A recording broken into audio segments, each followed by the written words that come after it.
Hello, everyone. Welcome back to Britton's Hangout Hour episode. I've just given up at this point. I am here today with a noted booktuber and all around interesting guy, Matt on Books. How you doing, sir? All right. I don't know if I'm noted, but yeah, I am a booktuber for sure. Um, Good to be here. Thanks for inviting me.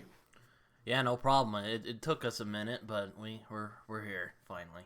Yeah. I was like, man, I had the whole week off. It was good, and then you're like, ah, you weren't feeling too Actually, good. strangely enough, it turns out we probably could have done it because I had a sinus infection and was homesick all week. But I had a sinus infection, so my whole face was stuffed up and I probably sounded really horrible. So today's probably better anyway. I'm still a little stuffed up, but anyway, good to be here. Um, yeah, so you have a bit of a interesting background because you're Australian and American, but for some reason you're in Germany. Indeed. Indeed. Although the order is wrong, sort of. I'm American who became Australian, and I'm for some reason in Germany. Yeah, I was born in Washington D.C., Oh, just outside of Washington D.C. Yeah, and when I was 9, it's actually this will probably get your podcast on some sort of special government list, oh but my God, mother worked for the CIA. oh jeez. Yeah, and she got posted to the American Embassy in Canberra, Australia. So is your mom Australian or is? No, no, no. My whole family, my biological family is all American. My dad lives in Florida, lived in Florida. He died numerous years ago. My mother was born also around Washington, D.C., So you picked and she up the worked. accent while you were out there. Then I'm guessing Well, it's like it's 50-50. because It like depends on who I'm talking to and what I'm because thinking about. I never have like a full-on American accent, Because like when I first and I never started have a. like watching your channel, I was like, what the hell kind of accent is that? Like it's kind of like Australian and it kind of is like American for a. Then it turns kind of Irish from time to time. It's like It's always fun at parties, especially when people are a bit drunk and there's loud music in the background. People always want to try and guess, and I've gotten Irish, which is hilarious to me because like I know Irish people and they don't sound anything like me. I've gotten British, I've gotten South African, which is also really hilarious if you know any South Africans. I do know a Um, South African. yeah, like their accent's nothing like mine, but my accent is confusing because it's partially Australian, partially American. It switches depending on, like, if I think more about Australia or I'm talking to an Australian friend, it gets very Australian, and the other way with American. So yeah, it's confusing. It's not one or the other, really, So yeah. because I lived in Australia for a long time, and I've been in Germany for 18 years, I think, something like that. So how I know I think I've asked you this before, but how'd you end up in Germany? For those who don't know. I mean, the sad sounding beginning to the story is that I was in America. I moved back to Australia because my mother was dying of cancer. And Oh. after my mother died, I mean it's a very long time ago, like 30 years ago. Hmm. And she died very young. And in Oh. fact, this is weird. I am now older than she ever was, which Wow. is just feels strange. But anyway, that wasn't the question. She died, and then I was in Australia, and I was kind of like, I came here because she was sick. I don't know what I'm doing here anymore. So I went on a world trip, and I traveled all around Australia and went to India for 3 months and Nepal for a couple months, um, and while I was traveling, I met a German lady, Mm. and we kind of got together, and I was like, yeah, it's like a travel fling. I'm going to travel to Europe, and when I'm in Europe, I'll come visit you, you know. But it was kind of like I was thinking, You okay, this is dirty over. dog. No, I mean, it wasn't just me. It was also clear to her. It's like we're both traveling. We're traveling to different places. So this isn't a real relationship. We're just having some fun together, and that was nice. And eventually, I got to Europe. I went to Denmark. I went to Hamburg, Germany, and visited her. Married her 2 years later. Mm. Divorced her 2 years later, Oh. and stayed in Hamburg for a number of years. Because by the time I was divorced, I had friends, I had a good job, and I spoke some German, and I just got used to it. I've always And kind of wanted to go to Australia, but let me tell you, the jet lag is like that's like nightmare fuel to me. Fucking jet jet lag, lag, I man. mean, I don't know if I can jet lag is handle it. just jet lag is just being tired. It's not like someone's pulling your fingernails out. I mean, you're tired for 2 days, and then you're in Australia, and that's awesome. Like, Yeah, why but would you not want it to go just because you're going to be tired for a bit? it also feels weird because you're like a whole day ahead of everybody else. It's just kind of But everybody else isn't there. Like, you really honestly couldn't care less when you're in Australia what the rest of the world is doing, fair enough. especially if you're on holidays in Australia because it's a beautiful country. And it's like one of the most, I've traveled a lot, and Australia is one of the most beautiful places I've ever been. Yeah, but I've always wanted to go to Australia and see the outback. It just seems fun. It's funny. I was talking to Derry a few weeks ago, for this show, and she's like, "I go to Australia. Come to New Zealand." Which New I would Zealand is I would like to go to very New Zealand as beautiful. well. Hobbiton's over there. That would be fun to see. Yeah, I'd yeah, feel weird as a fantasy fan if I didn't go to New Zealand. yeah, yeah. I was talking to Derry recently about New Everything in Zealand Australia visit wants to kill you, is what and she told me. going. That's true. I mean, there are a lot of. This is the thing that Europeans, somehow Germans are really fixated on the animals in Australia. So every time someone in Germany finds out I'm from Australia, they're like, "Oh, everything's deadly over there, isn't it?" Like, yeah, there are a lot of deadly animals, Even and I've kangaroos never are kangaroos seen. deadly? You don't want to get in a fight with one. Oh, okay, yeah, that's good. That I don't want to get kicked by one. That's for sure. But yeah, exactly. They have claws like as long as longer than your fingers. So a friend of mine, the dog of a friend of mine once chased a roo and the roo ripped the dog in half. Jesus, man. Yeah, Oh, that's yeah. oh. Dog survived. Dog survived. The What? roo It the roo basically survived? just yeah, the roo basically just cut it open and they Sounds like an managed to insta kill if it got cut in push. half. No, well, it wasn't completely cut in half. It was just cut across the middle, enough that organs came out, but they pushed the organs back in, took it to the vet sewed him up, and he was fine. In fact, I think this dog is still alive, and this was many years ago. So, Oh my god. yeah, roos are bad business, but mostly what people are worried about are things like sharks and jellyfish and venomous spiders and snakes. Fair enough. Yeah, I mean Steve Irwin died from a stingray, so He was. Is this a swearing podcast? yes, you can swear. Yeah. He was fucking provoking that ray. Like, rays do not attack people. He was poking the ray and trying to get it to do something. And the ray said, fuck off, mate. Sorry. So, It got him yeah, right in I the and don't. it got him right in his heart too, apparently. I'm like, God, Ray was a good shot. Yeah. Yeah. Damn. jeez. I mean, sorry, Steve Irwin, but he did kind of bring it on himself, Uh, you know? Like, no one's going to be surprised if your job is provoking wildlife and some animal kills you, you know? That's not surprising. I mean, I don't want to have like romantic notions of the outback, but I've always wanted to see the outback. So there you go.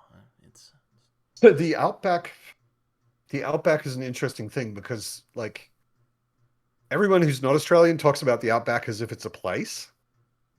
And the outback for an Australian basically just means away from the city. oh, It's like out away from civilization. It's out where everything's just nature, which basically means 95% of the entire country is what we would call the outback. You know, it's not like a specific place you can go to, but you can go out into the wilderness, and that's the outback. Um, and it's interesting because like places like that do exist in America still, but in Europe, nothing like that exists anymore. Like everything has had people on it. Every inch of land has had people on it for thousands of years already in Europe. Well, yeah, There isn't Europe's nature Europe. doesn't exist anymore. Yeah, yeah.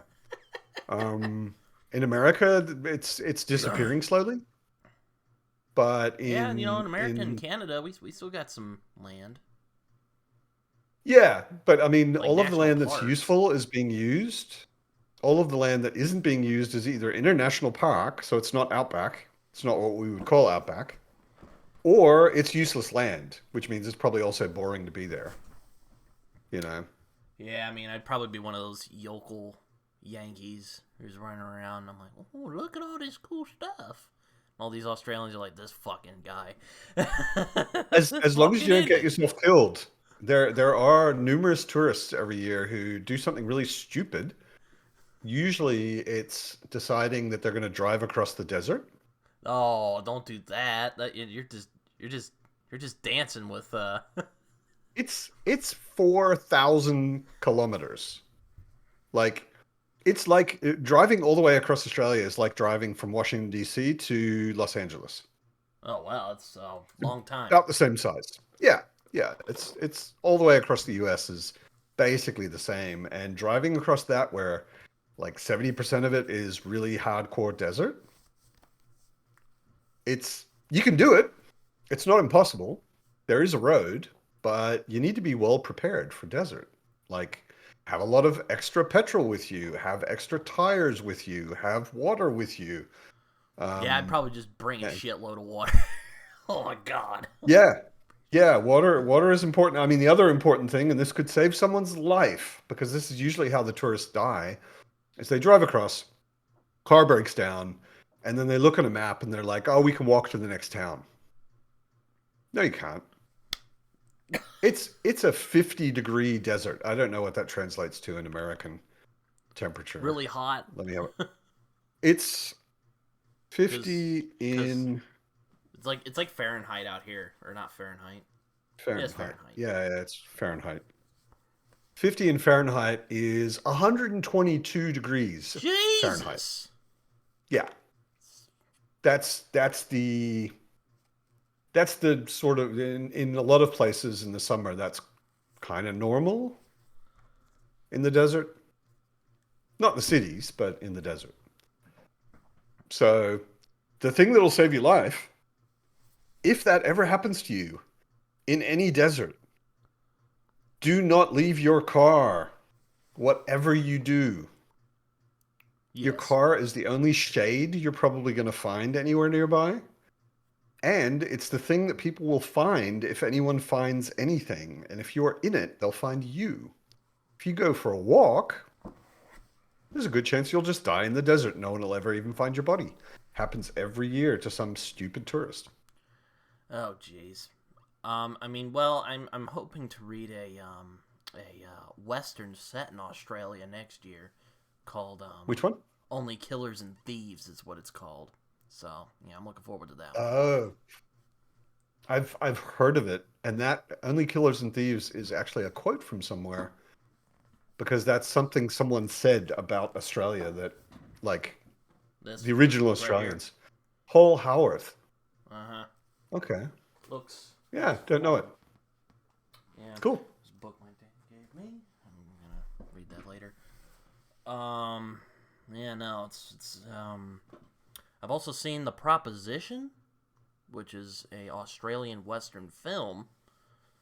Yep.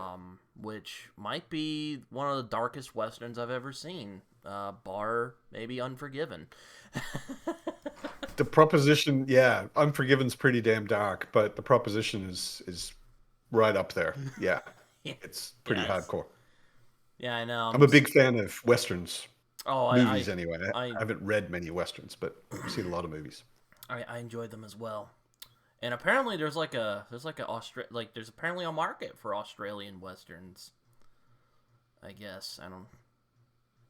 Yeah, I Proposition's mean, the only they're one I've seen. So in a way, I would say that any Australian Western is probably basically an American Western set in Australia. I mean, like the whole idea of the genre is pretty American, you yeah, it know. is. Yeah, it is. I mean, yeah. Yeah, and it's funny about the proposition. It was one of those movies I kind of just discovered randomly, and I'm like, oh, this sounds cool, and I watched it. I'm like, oh man, this is great. It's really messed up, but it's great. Yeah, yeah. I think they were trying to do sort of. I mean, I wouldn't say it's necessarily a very Australian film. You know, like I said, westerns are kind of American anyway, Hmm. no matter where they are. But um, I think they were kind of trying to do what Unforgiven did in a way, or keep doing what Unforgiven did. Unforgiven is kind of a deconstruction of the idea of the Western hero and the romance of the West and the romance of, running around with a six shooter and all of that. It's kind of breaking all of that down. And I think Proposition was just taking it a bit further, Yeah, continuing the trend. yeah. I mean, also, apparently the screenplay was from Nick Cave, so you can imagine how that goes. Have you read any of Nick Cave's books? I read his. It's funny you mentioned that. I just finished his novel, And the Ass Saw the Angel, I Saw the uh, Angel. Oh my last God. month. That's a rough book. That's a bizarre. It's probably I described it as a bizarre acid trip of a novel. So there you go. Yeah, and also just very, I would also call it very dark and maybe even, yeah, kind of pessimistic about human nature and what humans are, It's a rough book. Really rough Yeah, book. no, It's been years since I read it, but yeah, I mean, I was kind of nervous because like a lot of the book is in vernacular, so it's just kind of like yeah. dude in heavy vernacular, and it's no, it wasn't. I wouldn't say it was too hard. It was just kind of I liked the language a lot in it. Yeah. And I mean, I always say to people like vernacular or particular kinds of speech, I read a lot of stuff that I would say is not in straight modern English. Like I really like um La Morte d'Arthur, which is like the main King Arthur story. It was written in the 15th century, so of course the language is a bit tough. Or reading Shakespeare, where the language is a bit tough. Oh And I yeah. always say to Hmm. people, just pay attention and persevere and read it slowly to start with, because you'll pick it up. You learn it. Or use And if Spark it's Notes if you're a lazy bastard like me. sure, although really, really learning what, for example, Shakespeare, what he was writing, how he wrote, and really understanding the language yourself is very rewarding. Because Shakespeare was a fucking genius with the language, and it's just the language at his time was a bit different, Also, you know. he was a filthy man. I should note.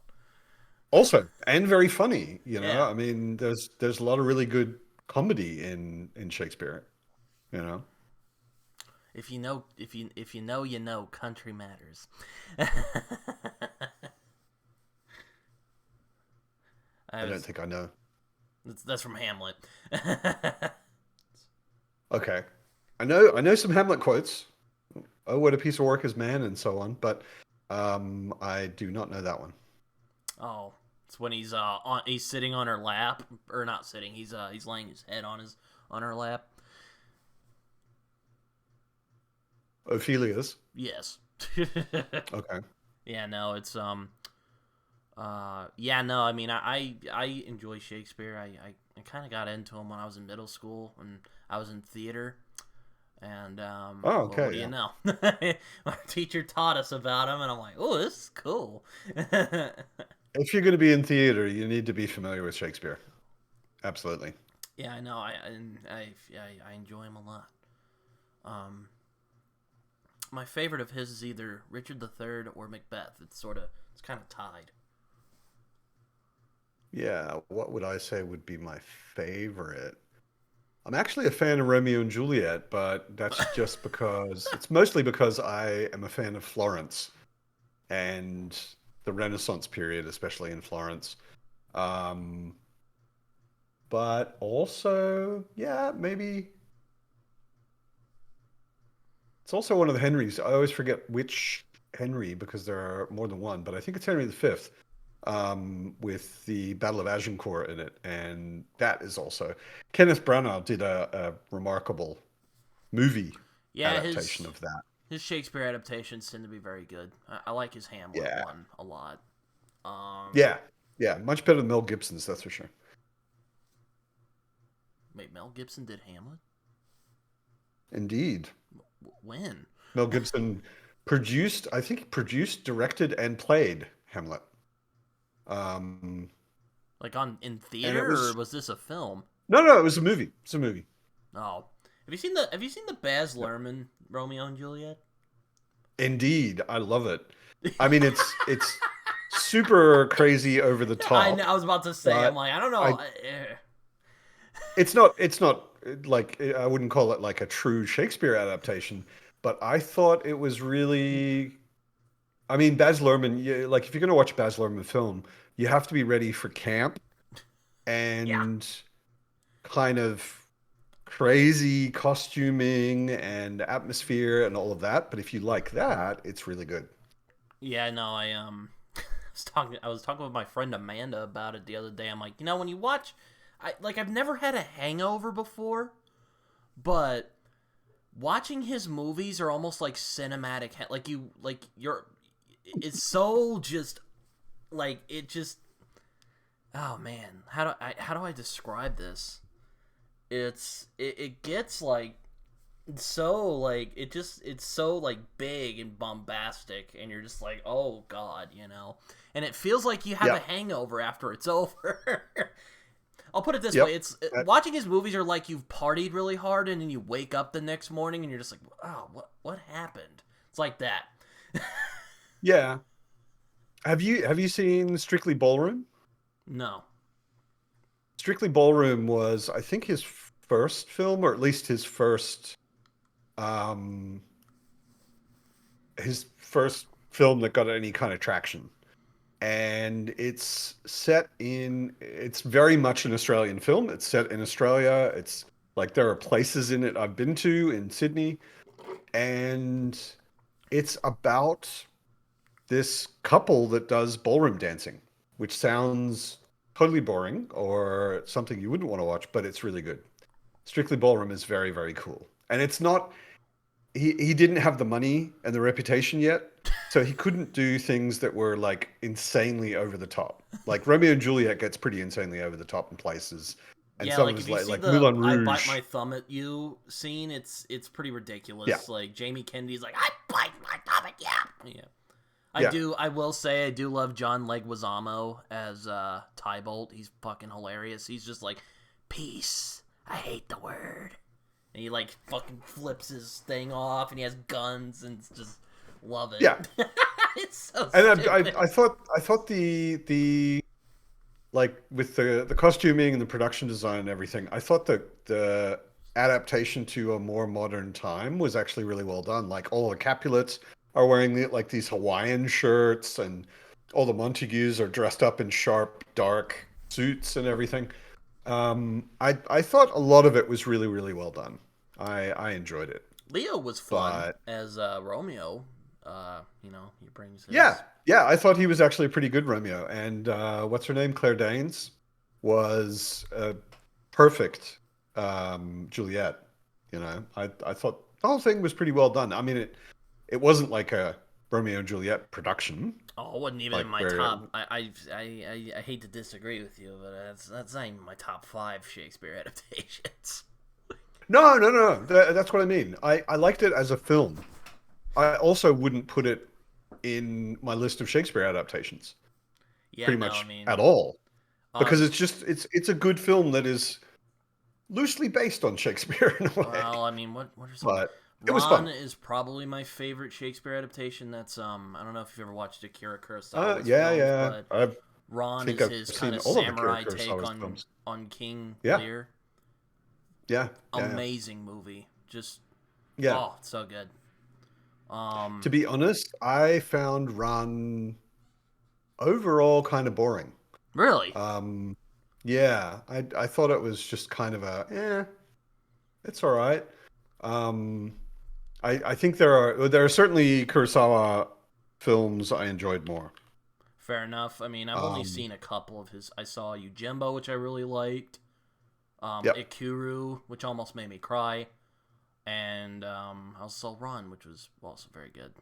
So, yeah, but Ron is still my favorite. But yeah. also like the Branagh ones. His Othello was very. I don't think he made it. I think he was just acting in it. But the Othello he was in with Lawrence Fishburne was very good. Yeah, I have seen that it exists, but I haven't actually seen it. Very good. Yeah, Branagh's a very good Iago. right. That Hamlet, doesn't of surprise me. course, is really good. Yeah. Um, did you see the Midsummer Macbeth? Night's Dream, even by him, Did you was see pretty the cool. Scottish play with Michael Fassbender? Uh, no, I have not seen that version.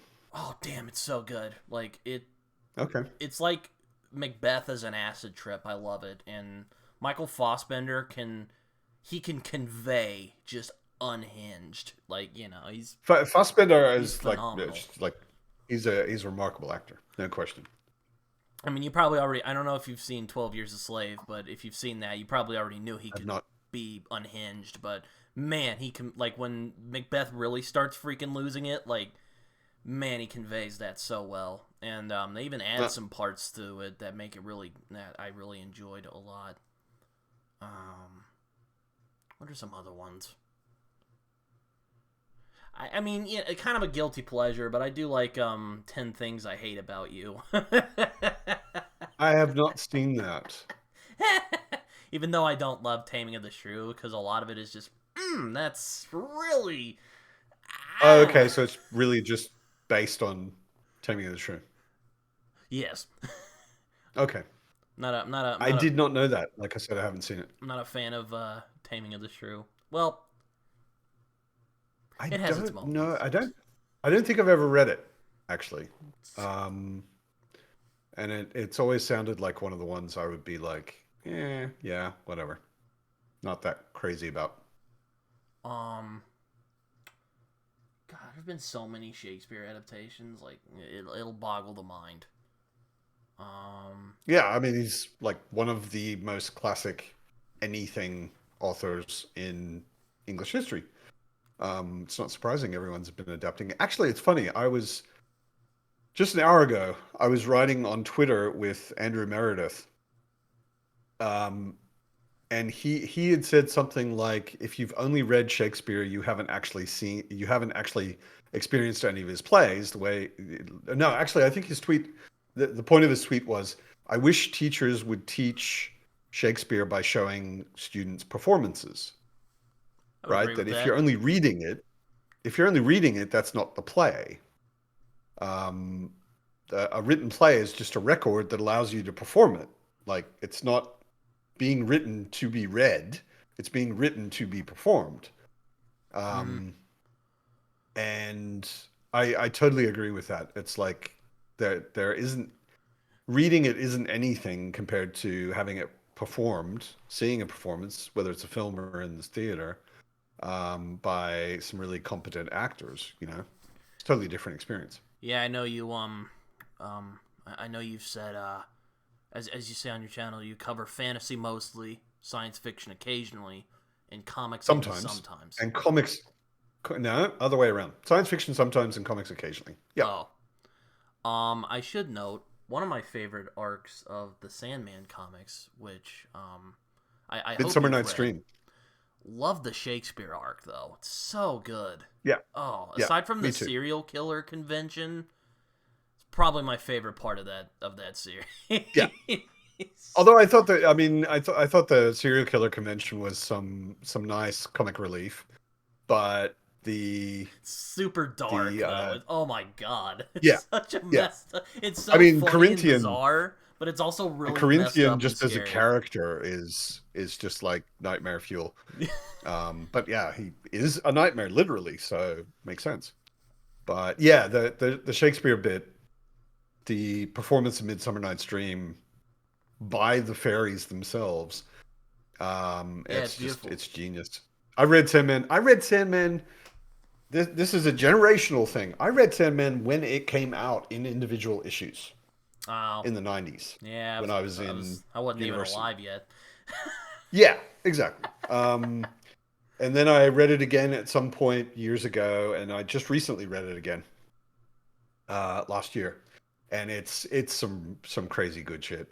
I Yeah, no, love it's one Sandman. of It's like one of the best written comics in history. yeah, no, it's definitely aside from American Gods, it's probably my favorite Neil Gaiman thing that he's done. See, that's interesting. I DNF'd American Gods. It's not for everyone. It's one of those books, not for everybody. Yeah, Um, yeah. I love it. I mean, It's my favorite I've fantasy novel of all time. Like I was mad at Laura from Fantasy Awash because she didn't fucking invite me to go on with Philip and her to talk about it. But you know, it's fine. I had that experience recently as well. I gifted Joanna and Philip both Lord of Light by Roger Zelazny. And then uh, last Christmas, I think, and they decided to read it together. And I coincidentally discovered that they were doing a chat together, and I was like, "It was my book of the year last year, and I gave it to both of you, You probably forgot. and They're like, you are not inviting me." And I actually wrote Joanna, and I pretended to be really mad at her. I wasn't. I don't care. It's totally fine if they do it without me. But I pretended to be mad at her, and then I was like, "No, no, I'm not mad. Do whatever you want." And she invited me on.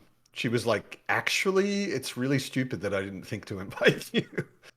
So that will be coming out on her channel. The three of us chatting about that at some yeah, point. I was going to send a message to Laura being like, wow, you didn't invite me? But I was like, I don't know. Sometimes people misunderstand stuff over text. I'm not going to do it. I don't want it. Joanna and Philip pretty well. I knew that they would get the joke, and I said to them, I'm like, I am actually 100% cool about it.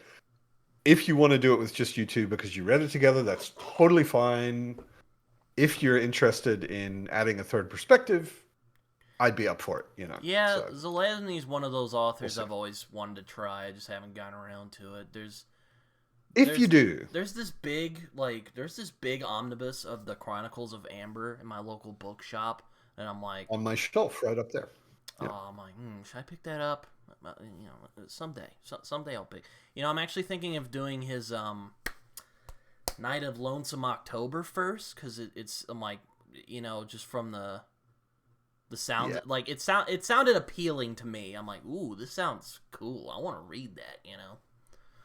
It's kind of a comedy, um, more than it is anything else. And it's a very niche book. It's a very specific kind of book. I mean, I would always say if you want, I haven't read everything by Zelazny, so I'm not a Zelazny expert, but I've read some. And I would say if you want a good introduction to Zelazny, read at least the first five books of Amber, which is half of that omnibus. Um, Amber is like if you've read around a bit and you've read fantasy since then, and you keep in mind that Amber was written in the 70s, started in the 70s anyway, um, you can see how it influenced so many things. So many things. I mean, George R. R. Martin has said that Zelazny was one of his biggest influences. But many other things. Like, have you read Malazan? No. Okay. It's one of those thick boy series I'm kind of intimidated by in the vein It's a of pretty thick boy. Yeah. in the vein of like Wheel of Time. I know I know you just love the Wheel of Time, but yeah, it's I probably shouldn't say anything about the being Wheel of Time. being completely facetious, by the I, way, if you didn't I tell already. no, no, no, yeah. I certainly got that. I don't know if the listeners did. Yeah, the only thing I can say about Wheel of Time is I don't know most of the series because I bounced off the first book at about 200 pages twice, and just found it relatively poorly written, derivative, and boring. But Derivative tripe. Yeah, I don't know. It would, like, I'm a huge Tolkien fan. Yeah, Lord of the Rings is my jam, my original jam. I read it when I was 9 years old, and I've read it probably over 20 times since then. And I'm rereading it right now, actually. Yeah, I was about to say, Um, yeah, you are, yeah, you're rereading it. I saw a part of your yeah, vlog because my, and yeah, the first half, at least, of the first book of Wheel of Time is step for step doing what Tolkien did, just like he did it, basically. You know, it's like, yeah, we renamed the orcs and we renamed the Dark Riders, and we don't have hobbits, but otherwise, it's basically the same. I know it goes. I mean, I've talked to all the wheelies the numerous times, wheelies. Is that what they call but themselves? like, I don't know if that's what they call themselves, but I call them wheelies, and like they. I've never had a conversation with a wheelie that made me want to read further, Yeah, I think which I is saw that. hilarious I to me. think you said that on your Sunday pub the other day. Yeah. I mean, like talking to them is there's actually an awesome video that I found by a guy who is a wheelie, but basically the video is called Talking to Wheel of Time fans is like, and it's all of the things that Wheel of Time fans say that make you not want to read the series. They're like, oh my God, you only have to read to the fourth book and then it gets so good. Like, I I don't hate have enough that bugs life. me when people say that. I'm like, dude, I don't want to. I don't have enough life left to read three books to find out if the fourth one it might be okay. You know, I'm gonna die too soon for that to be interesting to me. Malazan, I can tell you, the first book will fucking knock your head off, and if it doesn't, just stop. You know, I Yeah, mean, yeah, it's and it's funny because like Malazan sounds kind of more my jam because I like darker stuff, but it's it's so just good. It's so good. it's it's It they're is 10 hands down books. the best fantasy series I have ever read, and I'm rereading it right now. Like it's so good. It's on the maybe someday list at the moment. I'm not feeling any particular pull to, though I've heard some people talk about it and I'm like, maybe some, like I have a buddy, his name's Tig, he's from England. Loves it. Absolutely loves it. Like um he's obsessed with it and he's told me to go read it and I'm like, maybe someday. I'm not gonna like. For me, I like trilogies and the occasional long series. Like Game of Thrones. I don't, I don't, I don't, I don't. I've heard so many people say stuff like that, and I never understand it. I'm like, if you can read three trilogies, you can read Malazan because it's three trilogies and a standalone, basically. Whoops. Oh Yeah, the balloons my again. camera has my camera has weird built-in things. That Um, happened to me when I was talking with my friend Amanda on this show the other day. I did something. The balloons came on my end. So then you have a Mac, right? yes, I have a Mac. Yeah, go like this. Oh, there you go. So you did that. Oh, so that's what you did. Okay. Well, and then there's also two of them, and there's also thumbs up and one thumb up. I mean, there's all sorts of different signals you can make. For all of the listeners, since this is a podcast, we are doing hand signals, which make our cameras on a Mac do weird things, and you missed it. No, it's Sorry. no, but going back to what I was saying, I don't know. I'm kind of I'm weird. I mean, I read The Vor this year, and that book is one of the strangest fantasy books I've read in a very long time. Maybe except for like Perdido Street Station, but even then, Perdido Street Station like had a story I could follow, and The Vor is more like a vibe, if you've ever heard of like if you ever had the idea of like a book about like vibes, like that's kind of The Vor. Malazan is not that. Malazan definitely has a story. Well, okay, yeah, I get, okay, but Yeah. I mean the only it can be some people find it difficult because Erickson does not hold your hand. He does not put everything clearly on a plate for you. and he trusts your intelligence as a reader to figure shit out. Mm. Right? So sometimes there are things going on in Malazan where you just have to go, I don't get it yet. And Steve Erickson will eventually explain it. You know, it will get to the point where you understand it. But at the beginning, there are a number of things where you might think, I'm not sure exactly what's happening Well, yet. but Matt, I like puzzles. I like puzzles. If you like puzzles, Malazan's perfect. A lot of it is a puzzle. A lot of it is like, oh, there's a clue there, and there's a clue there, and there's a clue there. Okay, I'll Yeah, I've put heard those like the together, and first now, book's now one I get it. thing, and then like the next one's on another continent. I'm like, what the fuck? There. No, For shouldn't for have the said that so first loud. for the first 5 books, I think every one of them's on another continent. Oh my gosh. I mean, the first one's on Genabacchus. The second one's on Seven Cities. I think the third one goes back to Genabacchus, so it's not a new continent, but it's a different one than the second book. It switches around a lot. And then you get Midnight Tides, which is the fourth or fifth book. I always forget the order. Which is suddenly a new continent and none of the characters you've ever seen before. And it's one of the best books. Does it It's all come so together good. somehow? It by the end of the 10 books, it all comes together in such an amazing way. Yeah, I mean, it's nothing like what people tell me about the Wheel of Time because every book is good to start with. There is no slog, which everybody wants to warn you about in the Wheel of Time, and I'm like, there's a slog. It's multiple books long. No, I'm not reading your favorite series. Um, Is there is there no slog in Malazan. is There are there a, slow bits here and there. is there a Like it's slog 10 in books. Zelazny? In Amber, I would say no. I mean, some people, especially since like Amber, like the books are as thick as your pinky. Each individual book is 100 to 150 pages. They're nothing. You can read it in a weekend, easy. So there right now what I'm doing, I'm rereading Amber for I don't know, the fourth or fifth time. And right now I'm putting an Amber book in between the other books I'm reading.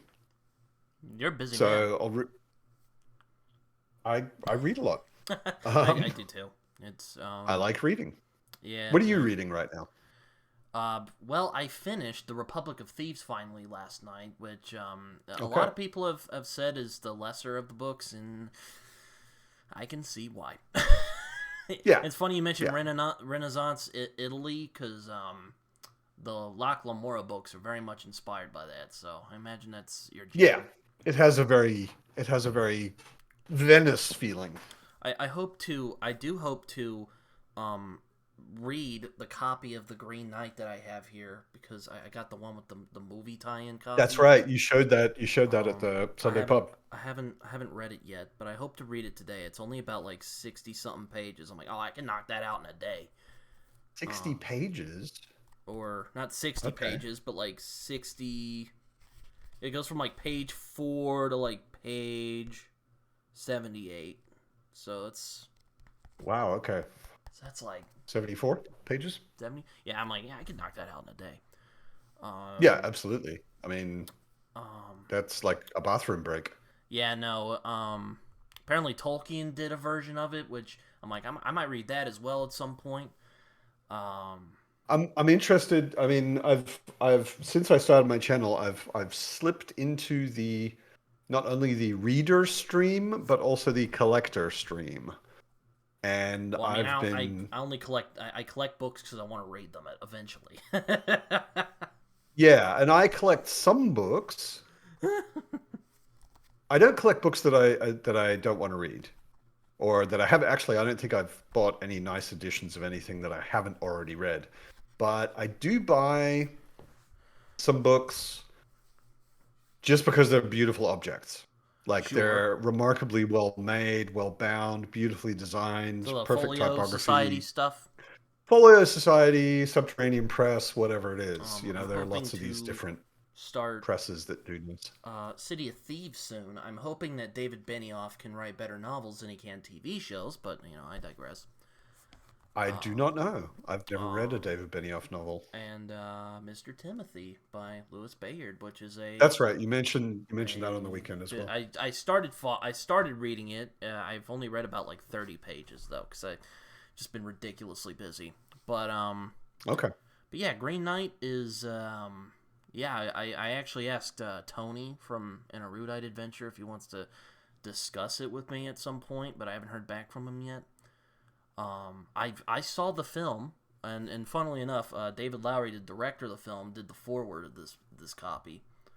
I love it. I think it's great, even though I'm not like Loved a the film. Yeah. I know I said that. I said the other day on your stream, I'm like, not really a Arthurian guy. And you're like, shut up, you fool. Most epic fantasies inspired by Arthurian.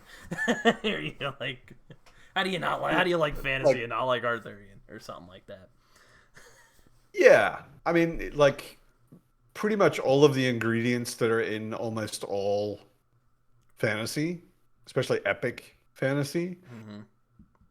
they're all in the main sort of source version of Arthur, which is Le Mort d'Arthur, which has a French name, but it's not written in French. Wasn't originally written in French, but it was written in the 15th century. So the language is a thing, like I was saying earlier. You need to get used to language, Mm. but it's where it's not the only place, but it's got a version of the Green Knight story as well. Um, it's where I think, in a way, if Lamort had never been out and had never been as well known as was, that fantasy would have been a very different thing. Yeah, I mean, but yeah, going back to the film of The Green Knight, love it. It was probably my favorite movie of that year. I went with my dad to go see it, and he was just like, "What?" And I was just like, "Man, I loved it so much." As a matter of fact, I bought the film and I got it for Christmas, so you know, Okay, it was serious. it's a great film. I loved. I mean, I'm a hardcore old school Arthur fan, and I've read numerous versions of Arthur and the Green Knight story and all of that. So I went into the movie going, we'll see, like you do with every adaptation of a book you love.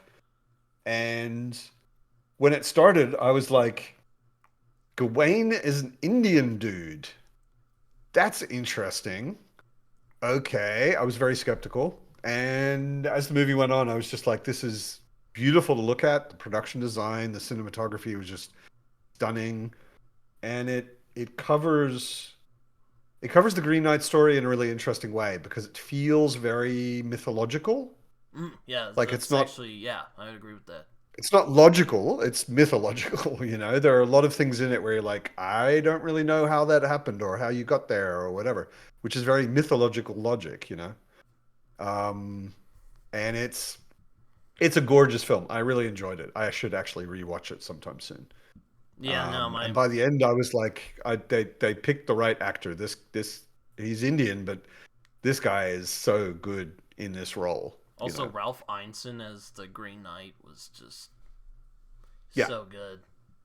Yeah, the whole movie is just like stunningly well done, Yeah, you no, know. it's Yeah. yeah. So, but yeah, no, I hope to read this version I have here, and then maybe I'll pick up the Tolkien version. I'm not sure, but That's what I started to say is I've been getting into collecting nice editions, and I've now pretty much committed myself to getting all of the deluxe editions of everything Tolkien wrote, which is quite a few books. And one of them is The Green Knight, and it's like a nicely bound, linen bound book with a slipcase, and it's quite gorgeous.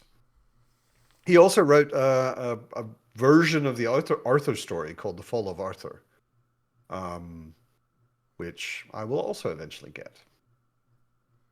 yeah, But yeah, The no, Green Knight, this is classic story. Think about it while you're reading it. Think about it as symbolically as you can. okay, yeah, There's a lot of symbolism in it. It's not just a story. On the surface, it's just a story, but there's a lot of deep symbolism in it about like being honest, keeping your promises. it's about death as Um, well. being about death, about being true to who you are. There's a lot of really interesting themes going on in it. Yeah, no, it's yeah, I'm looking forward to seeing. I'm reading it right now because apparently it's a Christmas story, so I'm like, I'll read it for Christmas. Kind of a Christmas story. I don't know if I would call it a Christmas story, but yeah, I mean, it starts at the Pentecost feast, Yeah, which is close to Christmas, and ends at the Pentecost feast. I'm like, You sir, know, are you well so actuallying me? Is that what's going on here? kind of. I mean, I am the Arthur expert in the room. maybe I'll I'm not actually an Arthur expert. I'm just a fan. Any Arthur experts out there, I'm sorry, do not at me. I'm not an Arthur expert.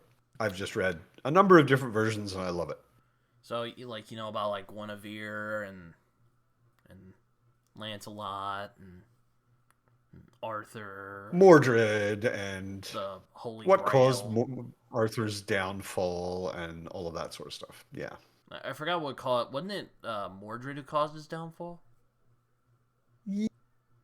I mean, surface story, yes, it was Mordred.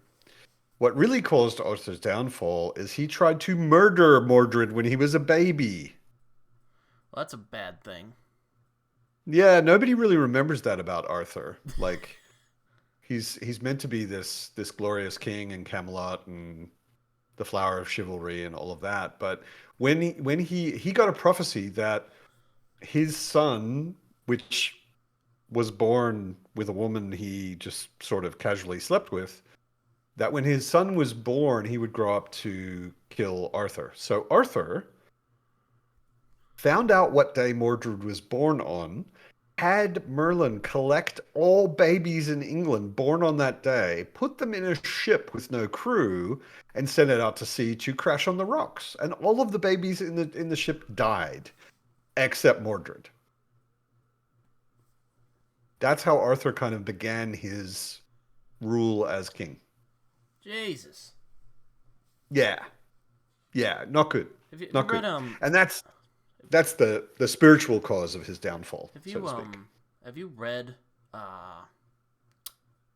I know you like comics, so have you read Once and I do. Future from Kieran Gillen? I have not. Oh, it's basically But a with a name like Once in Future, it has to be an Arthur it story. is. As a matter of fact, it is. Um, I've only read the first volume, but it's probably the one Okay. Kieran Gillen comic that I've really gotten into, aside from his Darth Vader Okay. comics, which are just so good. I don't know if I've read anything written by him. He did Die, which is a D&D inspired comic. Actually, I did read Die, or at least I Um, read the first bind up trade paperback of it. he Yeah, did The Wicked and the Divine, and I Once in also Future. read that a while ago. I'm really bad at remembering comic authors' names. All I, authors' names generally, I but hope you yeah, know who Alan Moore especially is comic at authors. least. I do. I do. I've read a couple of things by Mr. Moore. Yeah, Yeah, I've got Watchmen I on have my his shelf up there. I have his novel Jerusalem, and it's just staring at me. He's like, "When you gonna read me?" See, I don't know. It feels to me, I don't know all the details. I'm not an Alan Moore expert, but it feels to me like there's a point where Alan Moore went weird, like really weird. Well, he's always been weird. And he's always been weird, which was a trait I think worked really well in comics. And then he got really weird and also very angry. And I think from that point, I don't know if I want anything to do with anything he made. So have you read like I think From Hell from him? Like, Oh yeah, but that was before he went really weird. oh, I was about to say, Um, yeah, yeah, that's that's one of, old. yeah, I was about to say that's one of his I don't From look. Hell is awesome. From Hell is like super classic, I might read From excellent. Hell again at some point, but I bounced right off Yeah, of it because really. Okay. yeah, I mean, and Moore is in my top three authors of all time, so that was pretty hurtful. From Hell is really good. I would recommend you give it another chance. It's Yeah, no, when he maybe starts it like maybe it gets describing off. all these like factoids about these buildings in England. I'm like, I can't fucking do this anymore. It gets a slow start. It has a slow start, and it picks up. No, It's really good. no, but yeah, it's definitely he's in my top three aside from Actually, the Watchmen was a formative experience for me. I guess I was 19, and I was at a party, a very wild party that I was really looking forward to. been to a And lot of those, there haven't was you?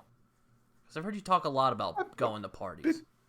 I've been to a few pretty wild parties. Yeah, I had a period in my life where I was trying almost everything.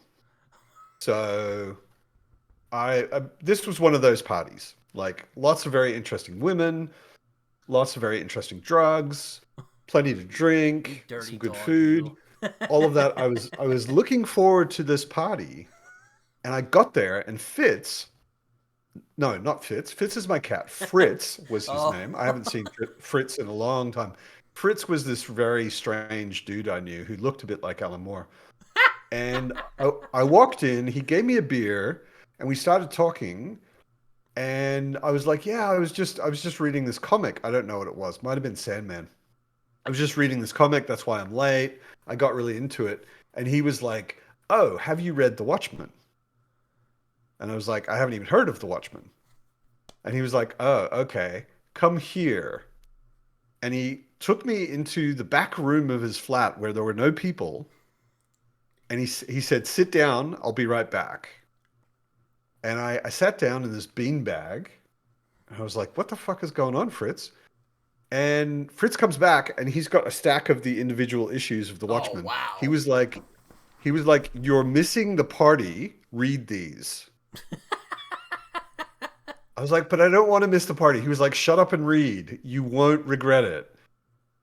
So I missed the party. I sat through the entire party just reading The Watchmen. And back then, especially, like, there hadn't really been, like, The Boys didn't exist and all of these things didn't exist. It was the first thing that took superheroes and broke them down to people, and often very reprehensible people. Um, and I totally missed the party, and I just read The Watchmen, Yeah, I mean, and I it was constantly have awesome. to explain myself when I say that Rorschach's my favorite character. I'm like, no, I don't agree with him. I don't think he's a great guy. I just think he's a great character, and I feel sorry for him. That's don't look at me weird. Don't put me on a watch list. I mean, if you said I want to be Rorschach, I would Yeah, be worried. I don't want to But be Rorschach's an Rorschach. amazing character. Yeah, no, I don't want to be Rorschach at all. God, it sounds like a miserable That's existence. good. Yeah, absolutely. I'm like, God, I feel He's sorry an for him. He needs like extremely a hug or a.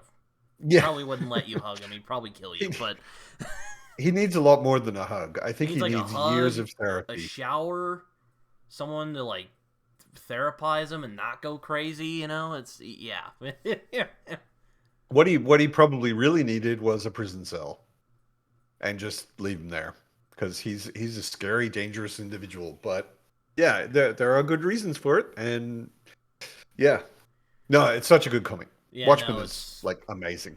God. I've talked about when I go into the rabbit hole of Watchmen, it tends to like overtake the rest of the conversation. But I'm it's okay with that. no, but it's just it's I haven't.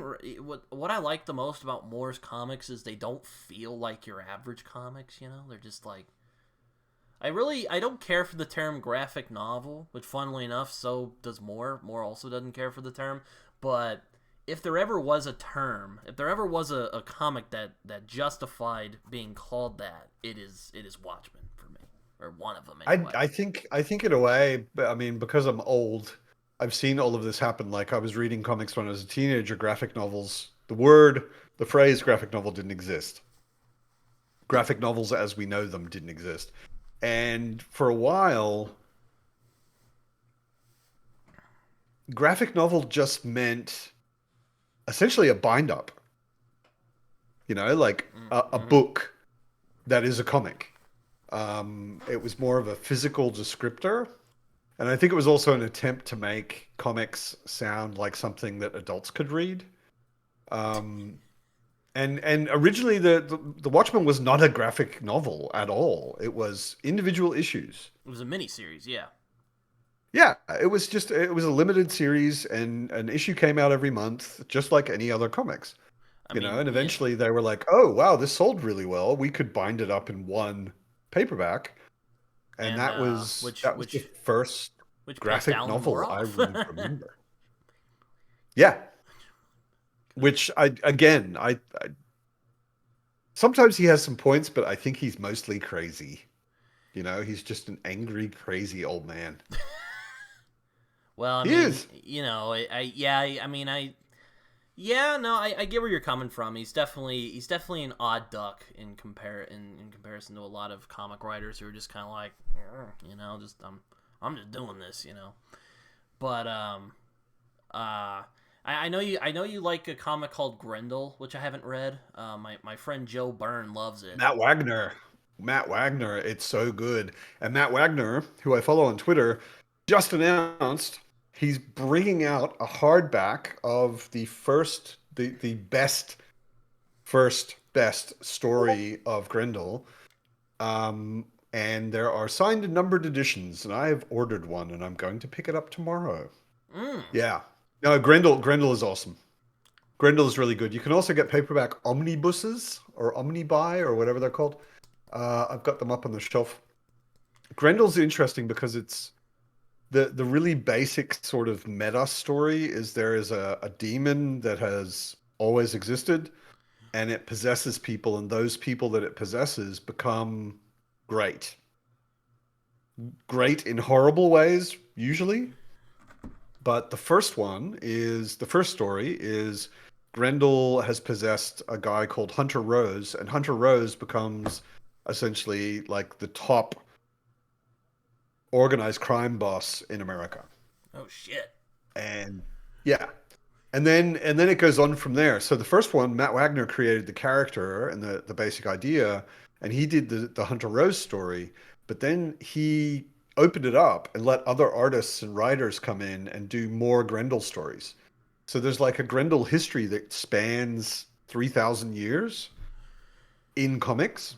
And there's like a science fiction story that's in the super far future where Grendel has become this sort of dictator leader of a very militant group of spacefaring people. And there's a bunch of different Grendel stories. And the only thing they have in common kind of is the idea, like this demon that has possessed the main characters. Yeah, I mean, It's really good. I did a suggested comics type of list the other day, and I mentioned your Hellboy video because I'm like, well, here's Hellboy. It's pretty great. Matt made a video. It described it probably a lot better than I could, so I'll just link it down below. Hellboy is the shit. I Oh my do. God, I love Hellboy. Oh yeah, I I so know. love Hellboy. It's I discovered it actually. I mean, I'd always wanted to try it, but a few years ago I finally read it because my local comic shop owners are big fans, and it was one of those they like pushed on me, and I finally read Yep, it, and yeah, it's really good. Short stories, it's so good. particularly, I think, are just fantastic. I mean, the whole thing is kind of told in short stories. Well, yeah, But you mean the short stories that are not really connected to the yeah, ongoing, yeah, like the corpse or the Iron Shoes right? guy and Or pancakes. pancakes. Pancakes Yep, is one of my favorites. yeah, it's a good one. Just I because it's agree so though. cute. It's so cute. And I love how all the devils are Um, like, "This truly is our darkest hour. He has eaten the pancake." he's eating pancakes. Yeah. Yeah. No, it's Hellboy is just. I've got them. I've got the library editions Yeah, I up got on the my shelf. omnibuses. I haven't Um, read the second yeah. short story collection, but I hope to at some point. The library editions are I highly recommend them for two reasons. I mean, if you can afford them, they're expensive. Like they cost 60 or $70 each. Because they're really nice, linen, hardbound, whatever. But they are, I don't know, 20% bigger than the comics.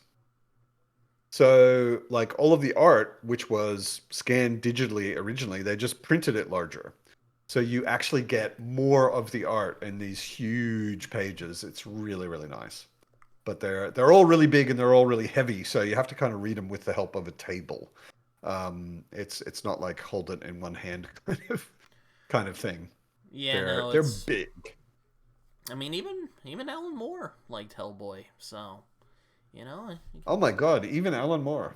yeah, no, like a lot of I, people. I guess he I guess he can be right about some things. I mean, I think of it like this. Like, I mean, like imagine you go into this medium you love and you get like brokenhearted too many times. It's kind of what happened to Moore, at least Sure, in my opinion. sure. And now he's just kind of Yeah, and I mean the like thing. spewing his crap, or not his crap, but just kind of spewing. I sound like Alan. He's spewing his stuff. He's like, eh. He's basically like angry old man. Like they don't do superhero comics like they used to, type of thing. Yeah, exactly. And I mean, I don't know. The problem I always have with him, and I'm not that into the details of what he says and what he loves and hates and whatever, but um, I always find it difficult when someone is just against things. Oh, all right. You know, Yeah, no, like I get what you mean. Sometimes I feel like he just says things to just be like, oh yeah, just or just to be like, just to say it. exactly. I get what you You mean. Yeah, yeah, usually yeah, yeah. when I hear about him in the last 10 years, I think Alan Moore's kind of a dick. That. You know, that's like my main reaction to most of the things I hear him say. And a lot of the things I've heard him complain about, I'm like, dude, I'm almost certain you signed a contract. You're complaining about things that were included in a contract you signed. If someone does something which is legal because it's defined in a contract which you signed, it's your fault if they do something you don't like because you signed the contract. Like, take any this is advice for anybody, especially young people like yourself. If you're ever in a position to sign a contract, say, "Thank you. I will have my lawyer look at it." And then go have your fucking lawyer look at it. You know, like I don't understand contracts either. I have a lawyer. Whenever someone puts a contract in front of me, I'm like, "Great, I'll get back to you in 2 days after my lawyer's had a look." And if they say, "No, you have to sign it now," you say, "No, I will not." Because I do not understand it. And if you can have your lawyer create the fucking contract, I can have my lawyer look at it before I sign it. And then my lawyer tells me, "Ooh, yeah, this one bit not so good for you. You should talk to them about that." You know, very rarely do I sign a contract the way it's put in front of me. I take it back and say, "My lawyer has advised me we should change this, we should change that, we should change this. This is how they should be changed. If you're cool with that, make up a new copy and I'll sign it." You know, um, and all of the stuff that sounds like Alan Moore is pissed off about is legal. He was in a business agreement. He's not an artist creating art for himself. He was in a business agreement doing work for pay. And they did something with his work that he didn't like, which I'm sure was in the contract he signed. So I'm like, Yeah, perhaps. I dude, mean, there. I you're mean, doing business badly is not someone else's fault. yeah. I mean, sure. Yeah, I can see where you're coming from there. I mean, I have there's some asterisks I would add there, but again, Alan Moore is It's a a job. Alan Moore is a rabbit hole I've touched upon a few times. So again, I don't want it to dictate all of our I don't you conversation. you probably know a lot more details about him I than I do. do. But I like I said, every time I hear him, he just sounds angry. And I'm I like, mean, he I don't is, really and want that. to be fair, he I is. I don't mean, imagine. I mean, yeah. he's I mean, if I remember right, like he was under the impression that he would get Watchmen once it had done the rounds, and then DC didn't give it to him because it was so successful, and he got really mad about that. Um, The important part of that sentence you just said is under the impression. or at least I Again, think he was under the. contracts. I'm not entirely sure. I He wasn't there. he I've just I read mean, about it. I've heard that that is one of the things that he's angry about. So I think he was obviously under the impression. But under the impression, like you have a business relationship, and business relationships are defined by really fucking clear rules, which are in contracts. So he was working for them. He wasn't an Yeah, I would artist agree who with you. created something on I've his never own, really you know? gathered Alan Moore as having. I don't know if Alan Moore had a good. I mean, I don't want to make it sound like it's his fault, but it's just kind of, I don't know if he had a good business sense, to be honest with you. A lot of creative types don't at all. And I was like that. I also work in a creative industry. I'm a designer. Mm. And many years ago, I got fucked really hard by somebody who I had been working for. Oh yeah. And after that, I was like, I don't know what I'm doing when it comes to all this legal shit. And they have all the cards because I signed a contract I didn't understand in So like, detail. did you grow like And a big beard and like long hair and just like go I off to became I became a wizard and became a was like wizard? sacrificing virgins in my basement like Alan Moore and yeah, I all don't of think he that. sacrifices virgins. He looks like a guy who would sacrifice virgins, doesn't he? No, have you seen that? Have you ever seen that meme of him where he's like Mall Santa, Rasputin impersonator, writer? It's hilarious. Like Actually, it's yeah. fucking No, great. that totally fits. That totally fits. It's He great. could he could play Rasputin in the Hellboy movie. He Yeah, should have. Gandalf or like Yeah. no, No, he's I wouldn't put him as Gandalf because Gandalf is a good wizard. well, you can be Rasputin Saruman. was. He could be an okay Saruman. Yeah, actually, I could see him as Saruman. I would cast him as Rasputin for the Hellboy Yeah, no, films. that'd be fun. Yeah, no, Yeah, he's yeah. yeah, He like might even want to do it because he likes Hellboy. You know. I know he wrote a film and he was in it and he like painted himself gold. I'm like, what the fuck is he doing? But no, Like I really, said, he went kind of yeah, weird he's a after he weird was guy. already weird. But Yeah. again, like I said, he's in my top three authors, so I love him a lot, and he's great. So there you go. He's done a lot of great stuff. I mean, his run of Swamp Thing was also just legendary. Oh yeah, I read Um, that a few years ago. Love it. I mean, I yeah, actually have. yeah. Hold on, let me get my. I got issue 32, Pug. I got that framed because Ooh, it's one of my favorite ooh, issues. I got it at my comic shop. Cause sadly fancy. they did not have the anatomy lesson, though I'm not surprised because that one's It's been a long time since I read Moore's Swamp Thing. I don't really remember. There's a graphic novel of that. I'm sure, isn't there? Oh yeah, yeah. The Yeah, one I got yeah. was the Vertigo edition, Right. which kind of annoyed me. I'm like, it's still DC, but whatever. Because I'm weird. Even they published some good stuff. No, I You know, know it's just kind of it. on average, not really, but like they published Swamp Thing. No, it's I don't know.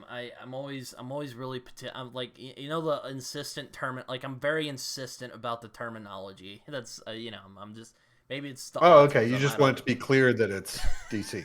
It's probably autism, but it's just To be honest, I think a lot of us on BookTube are somewhere on the spectrum. yeah. Well, I definitely am. Yeah, yeah. I know that I had a girlfriend, not really a girlfriend. I was dating a girl for a few months last year who was diagnosed with ADHD and with Asperger's, Mm. um, which was interesting. She Mm. was very aware of both, so she was coping with both pretty well. Mm. But like after we'd hung out for a bit, she's like, "Have you ever asked anyone if you maybe have ADHD?" And because we had talked about it a lot, I was like, "Yeah, I understand all the symptoms. I understand all of the expressions of that particular disorder, and yeah, probably me. Look how I casual I you wouldn't are. be surprised. I'd like, yeah, why not? That wouldn't surprise me. You know. Yeah, it's an interesting thing. Like I'll walk into my bookstore and I just walk out. I'm like, God, I need to start my own bookstore because just some of the genres are just ridiculous. Like they're always putting it in the wrong place. I'm always getting all mad at it, and they put the Jeff Vandermeer in the just literature, and that just yeah, it'll drive me crazy if I talk about it. That could be ADHD. Could also be OCD. Possible, it's possible. I've thought But I've told I my mom, understand. I'm like, maybe I have like OCD or something, and she's like, no, you don't. I'm like, you're not like obsessively cleaning yourself. I'm like, okay, OCD can express in a lot of different ways. okay. It's not necessarily I need to just you go have to a to wash your doctor at hands some 10 times a point day. and be like, okay, there's something going on here. I know I have Asperger's, but there's something else going on here. I need you to check me. I need to get checked. Yeah, and I mean, all of those things I think are becoming more normal. Like more, or not more normal, I guess. They're still not average enough to be normal, but they're becoming less stigmatized, maybe, you know. I had a friend years ago in Australia. The day I met him, someone said, "Oh, have you met Trib?" Trib was his nickname, but everybody called him Trib. And Trib came over and he was like, "Hi, I'm Trib. I have Asperger's syndrome, so I will probably say something really inappropriate." And I was like, "Wow, okay, that is self-awareness. Awesome. I like you already. You know, that is very cool that you're starting right up front with don't be surprised if I say something stupid, you know." And he did, you know, he said there and I'm pretty thick-skinned and I'm like I'm okay with that. That's fine. Um, yeah. What did he just So be like? You it's don't sound becoming German. What is that accent? I don't remember exactly what he said. I mean, that's not that inappropriate, and I've gotten very used to people saying that to me because people say that to me all the time. I don't remember exactly what he said, but he just asked a question that you wouldn't ask someone you met 10 minutes ago, you know? And I just punched back. I was like, dude, you remember when you said you'd say inappropriate things? That was one of them. He's like, oh, okay. I didn't know. I was like, okay, cool. No problem. I'm not answering your question. We don't know each other that well. He's like, yeah, okay, cool. You know, so it I was mean, totally I'm, totally relaxed, but I couldn't have done that if he hadn't been so straight up I mean, to start with, I'm, you know. uh, I'm high functioning, so you probably wouldn't suspect me of having it unless you were around me a lot or I just flat out told you. So then again, I've Yeah. also like sometimes I'll just get bored and say something dumb, but that's around like friends, so it's not like it's not just like I'll walk up to some random person and just say whatever. I mean, the main thing I think that is difficult for Asperger's is not understanding people. Like this girl I dated last year, she explained to me a lot about because I was really curious. I was like, I don't really understand exactly what it is. And she explained it to me a lot. And a lot of it was it sounded really difficult because if you don't have Asperger's, often you look at people and just by listening to their tone of voice or their facial expressions or their body posture or whatever, you understand a lot of things that are not being said.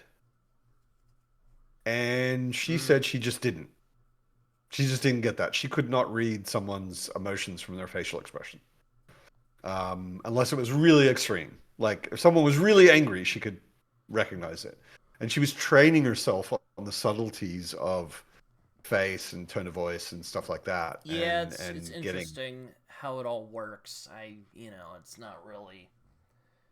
Yeah, and you get kind of sucked up in a specific thing. Like, I've always liked storytelling in all of its forms. So, yeah. And then, well, I had a channel where I did kind of booktuby stuff for a while. Then I hated how I sounded on camera, so I stopped doing that. Then I came back this year, and now I'm doing it, and I'm getting to know the community a little bit. So That's good. yeah, That's good. And I yeah. mean, doing things like this. I mean, this is also one of my ideas when I started last year.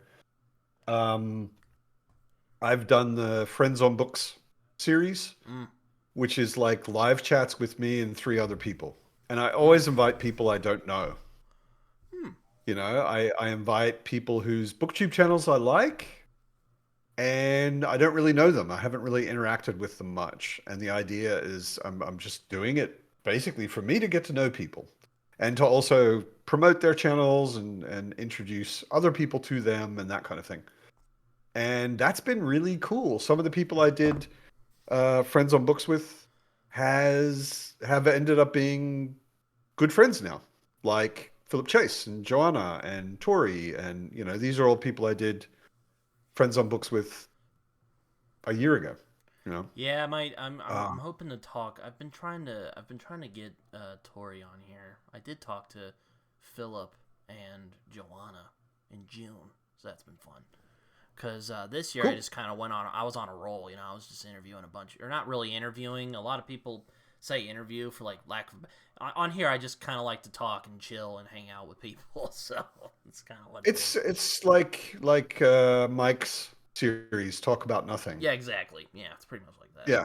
Except it's pre-recorded. Why? I'm curious. Why do you do this audio only and not do it as a video chat or a live chat?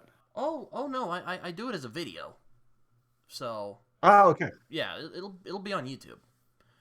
Like Ah, just okay. go to my So when channel and you you'll when you find it. say yeah, when you invited me, see, I would have done much better lighting than this if I knew you were actually recording video. Oh Um, yeah, when you when you say podcast to me, that is audio only.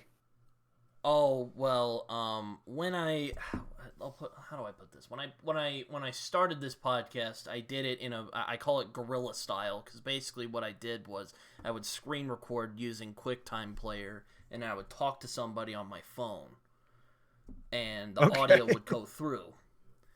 And then Right. my friend was like, "Your audio's terrible. You should get OBS." And I'm like, "You know what? Fine, I will." Because I was tired of him bitching at me about my podcast stuff. So I got OBS, and now it's now I record it. And Do you know StreamYard? I do, yeah. I just I don't really know how to use it. It's really simple. I've been using it for all my live chats pretty much since I started, I think. And it's free. I mean, there is a free version. You can pay for it and you get some upgrades and whatever. Do you have to set But up an you can use account it or for free. anything like that? You do have to register for an account, otherwise you can't log in. Oh, okay. I was about to say Yeah.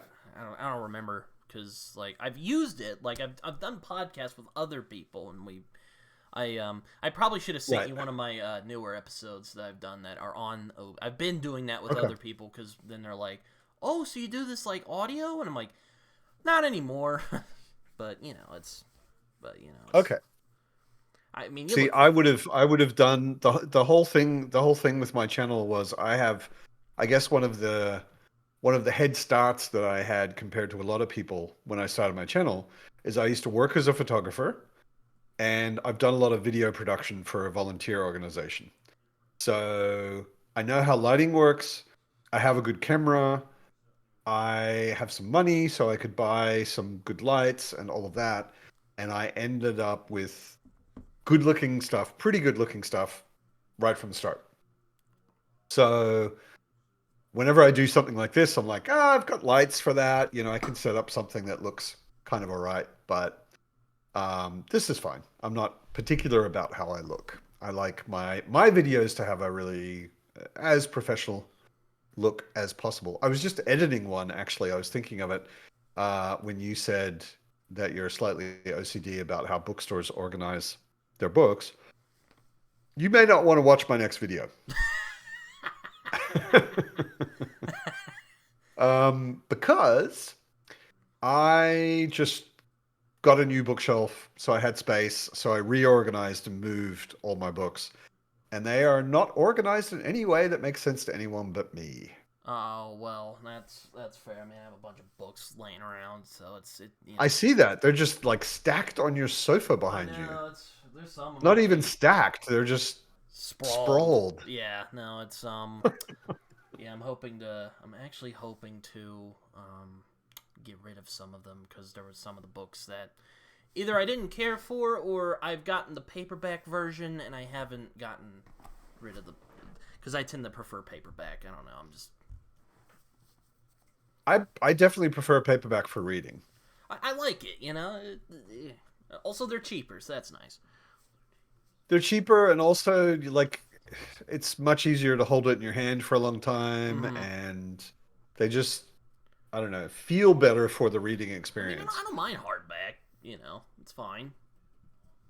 But oh man, I have some hardcover books in here, but I don't want to pull them out at the moment.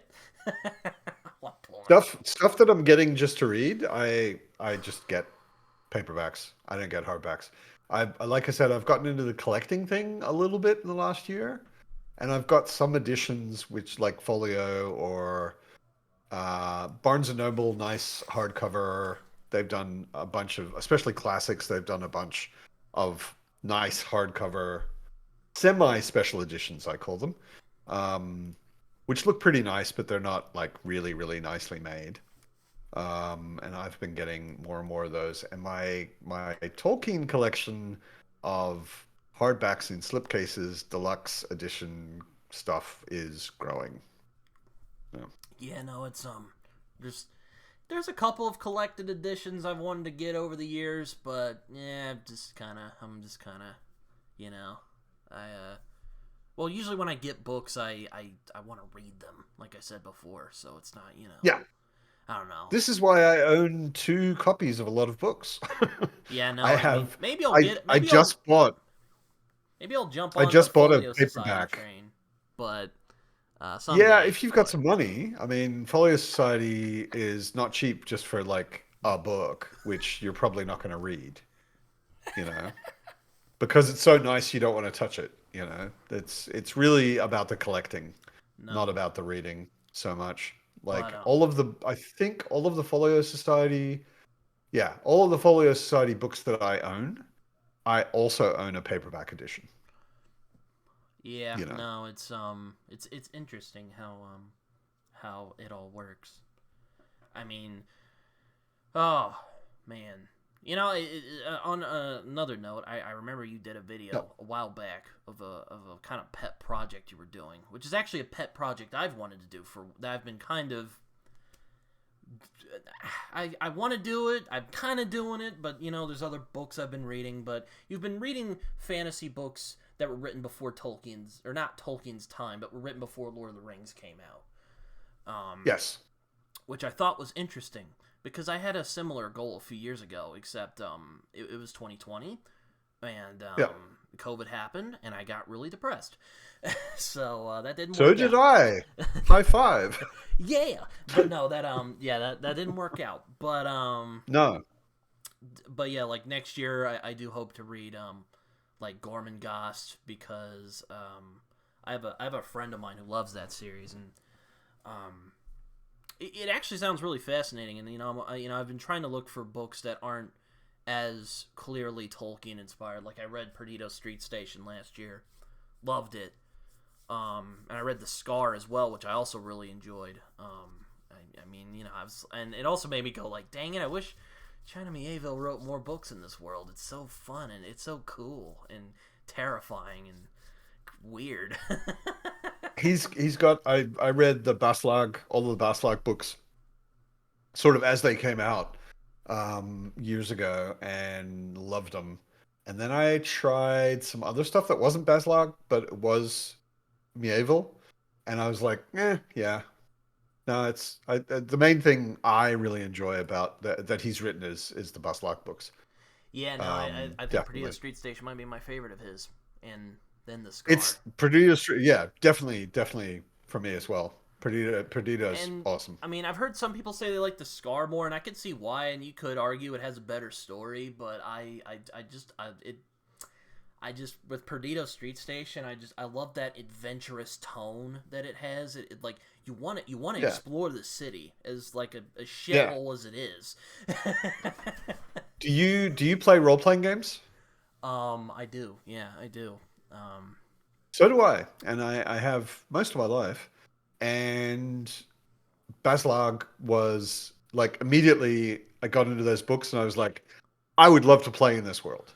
I know. I actually That would be I cool. actually am I actually would like to run a game in that world. Just kind of just just do the Totally. just oh, what do they say? Damn it. Homebrew it? Homebrew it, yeah. Just, Yeah. homebrew all the Yeah. Turgy and all that. And apparently Mieville was inspired by D&D when making Basil, which does not surprise me at all, when you read it. Most like anybody who's written fantasy in the last 20 years, they've probably played role playing games.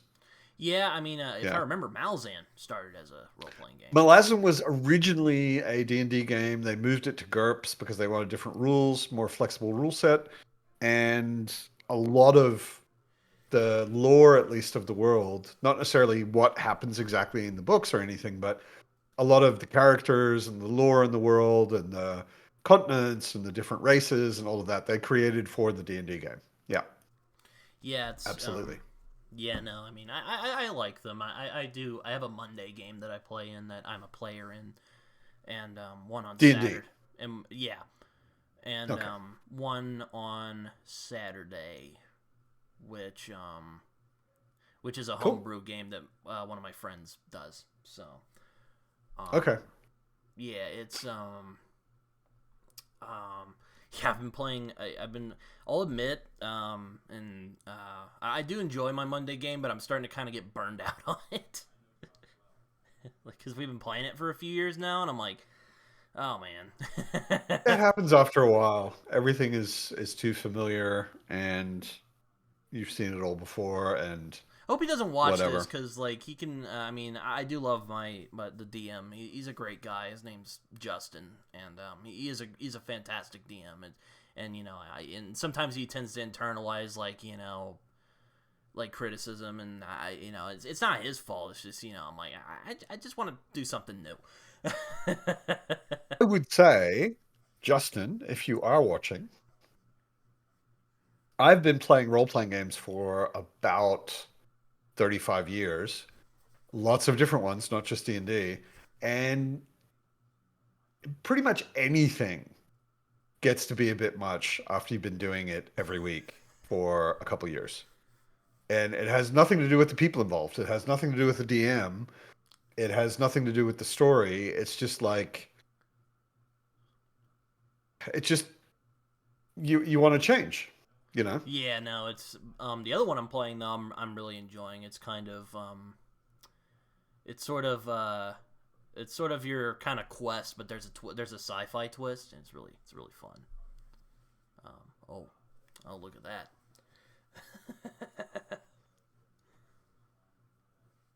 um, Sorry. Like I said, I've had a sinus infection and I'm still getting over it. yeah, no, but yeah, no, it's just yeah, it's neat.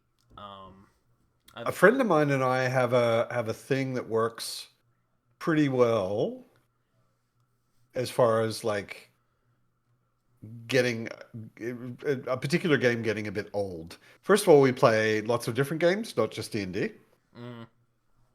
and we switch GMs.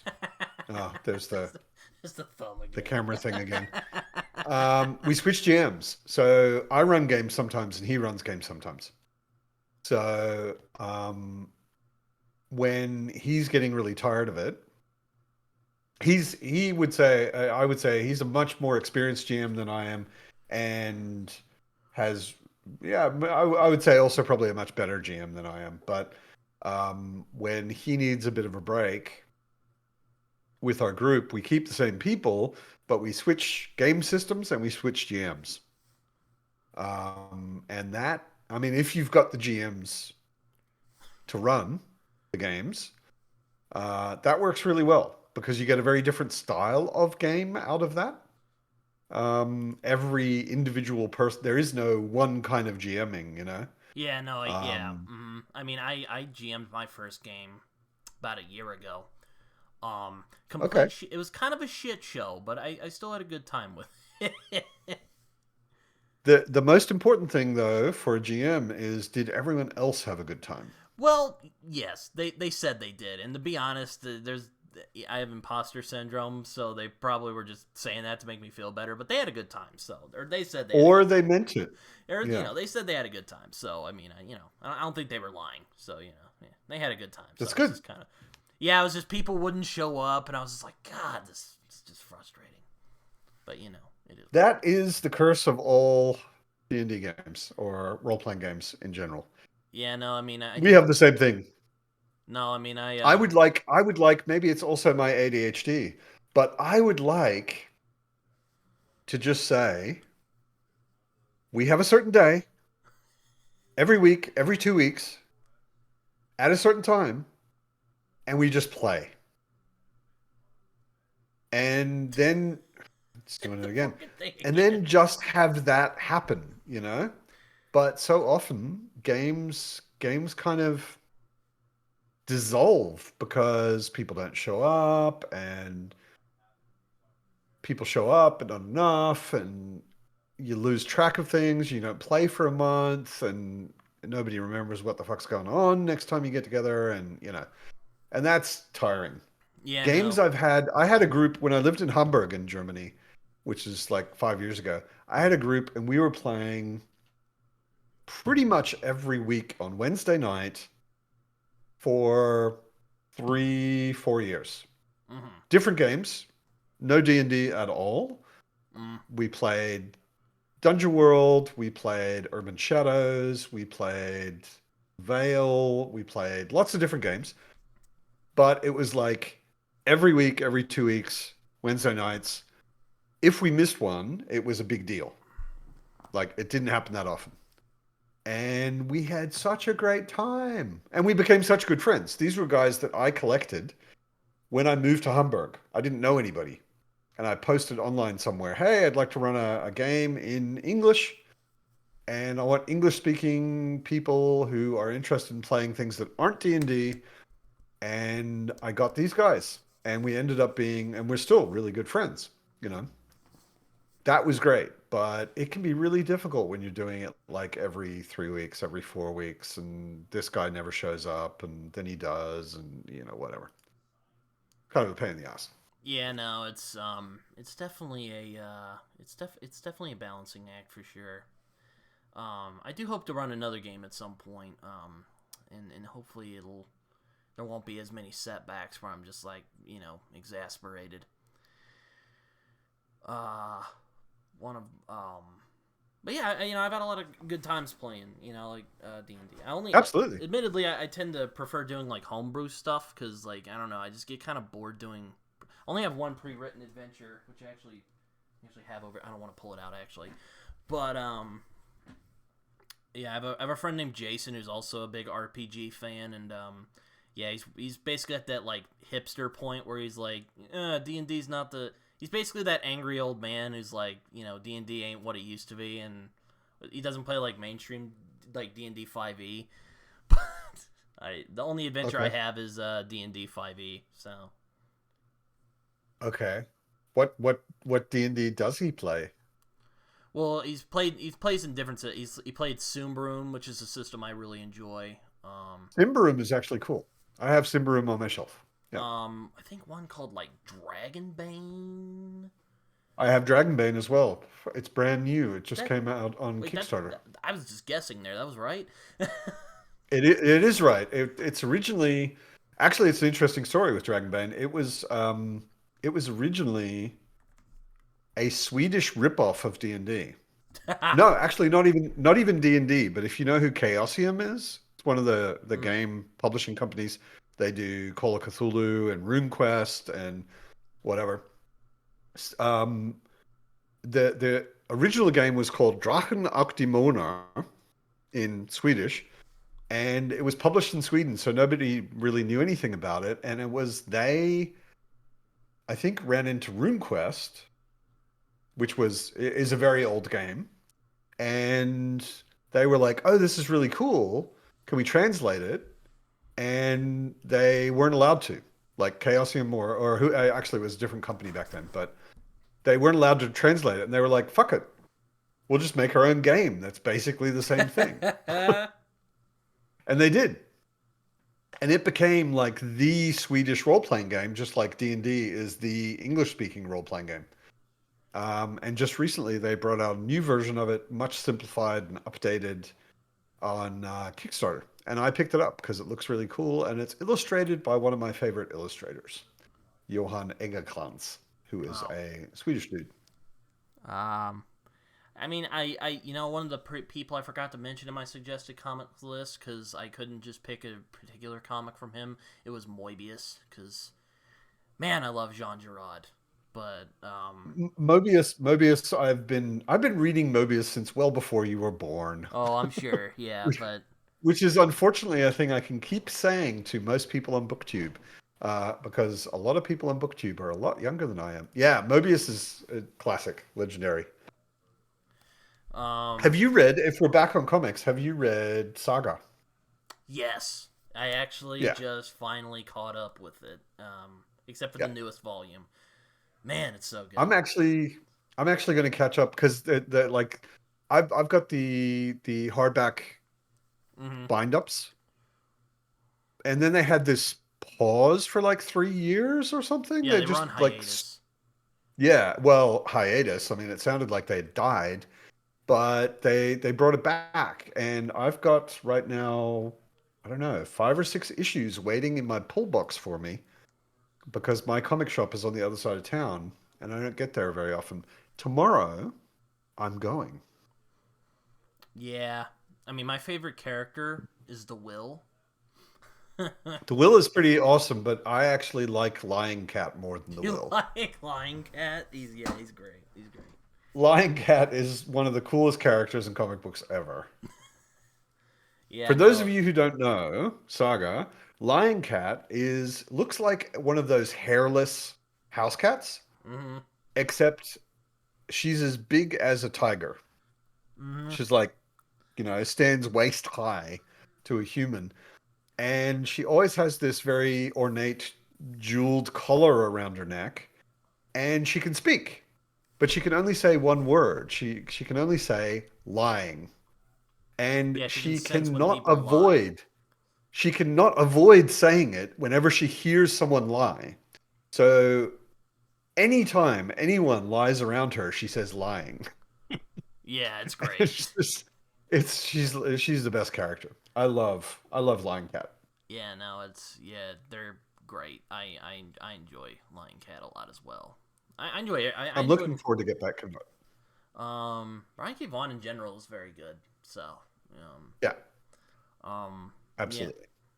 No, I mean one other thing I wanted to um I remember, I've been kind of um, going back and forth with some friends of mine, not some, just a friend of mine about um, how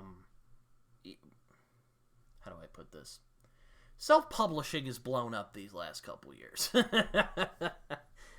Yeah, you could say that. or at least on our part of YouTube, it's blown up.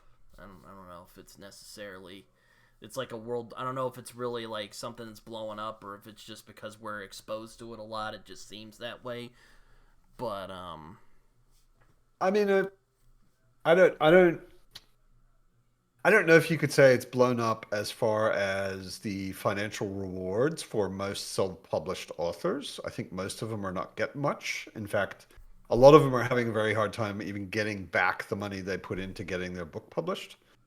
mm, Um, but it also seems to me that it's become more visible. But that also could just be because I joined BookTube last year. And before that, I didn't know that there was a whole indie self-pub kind of scene. yeah, well, I just oh, wasn't sorry. aware of it.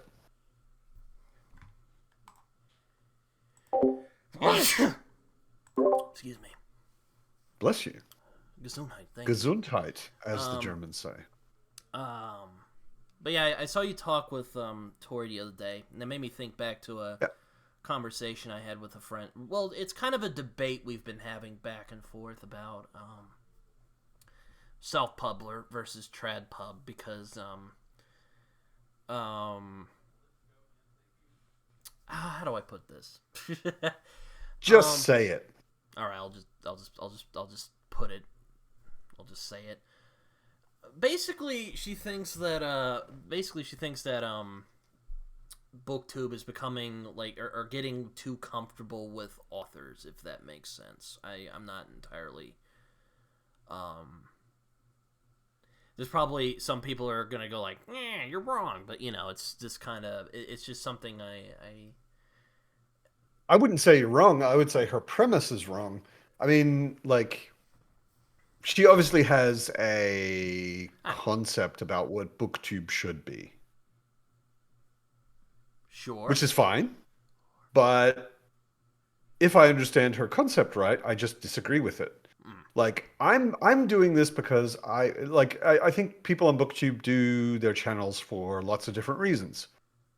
And my particular reason is I really enjoy talking about books. And I don't have many people in my offline life who read the books I read and want to talk about them. So getting online and talking about books and meeting other people who read the books I read and talking with them about it is a very fulfilling thing to do for me. And none of that has anything to do with her premise. Like, her premise is obviously that like we should be some sort of objective, neutral reviewers or something like that. Sounds like. I don't know her. I haven't talked to her about it, but sounds like that's kind of her thinking. Yeah, it's And yeah, it's kind I've of I've I've become friends with a number of authors or people who have now turned out to be authors. They weren't when I met them, like Philip Chase.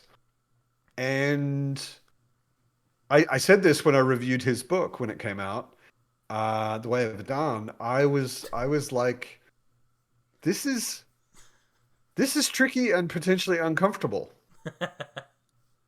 because Philip's a friend. I consider him a friend, and I don't want to say his book shit. So I hope it's not. Luckily, it's not. You yeah, know, no, I it's I still gave an honest opinion of his book, but he's also a friend. And when I mean, Tori was an author before I met her, but when she brought out the Bloodstones, she asked me if I wanted an e-arc, and I was like, "Of course I fucking do. I'm a friend of yours, and you wrote a book. I want it." But it was the same feeling. I was like, "Is this going to be good? I hope it's really, really good. I hope I like it." Because she's a friend.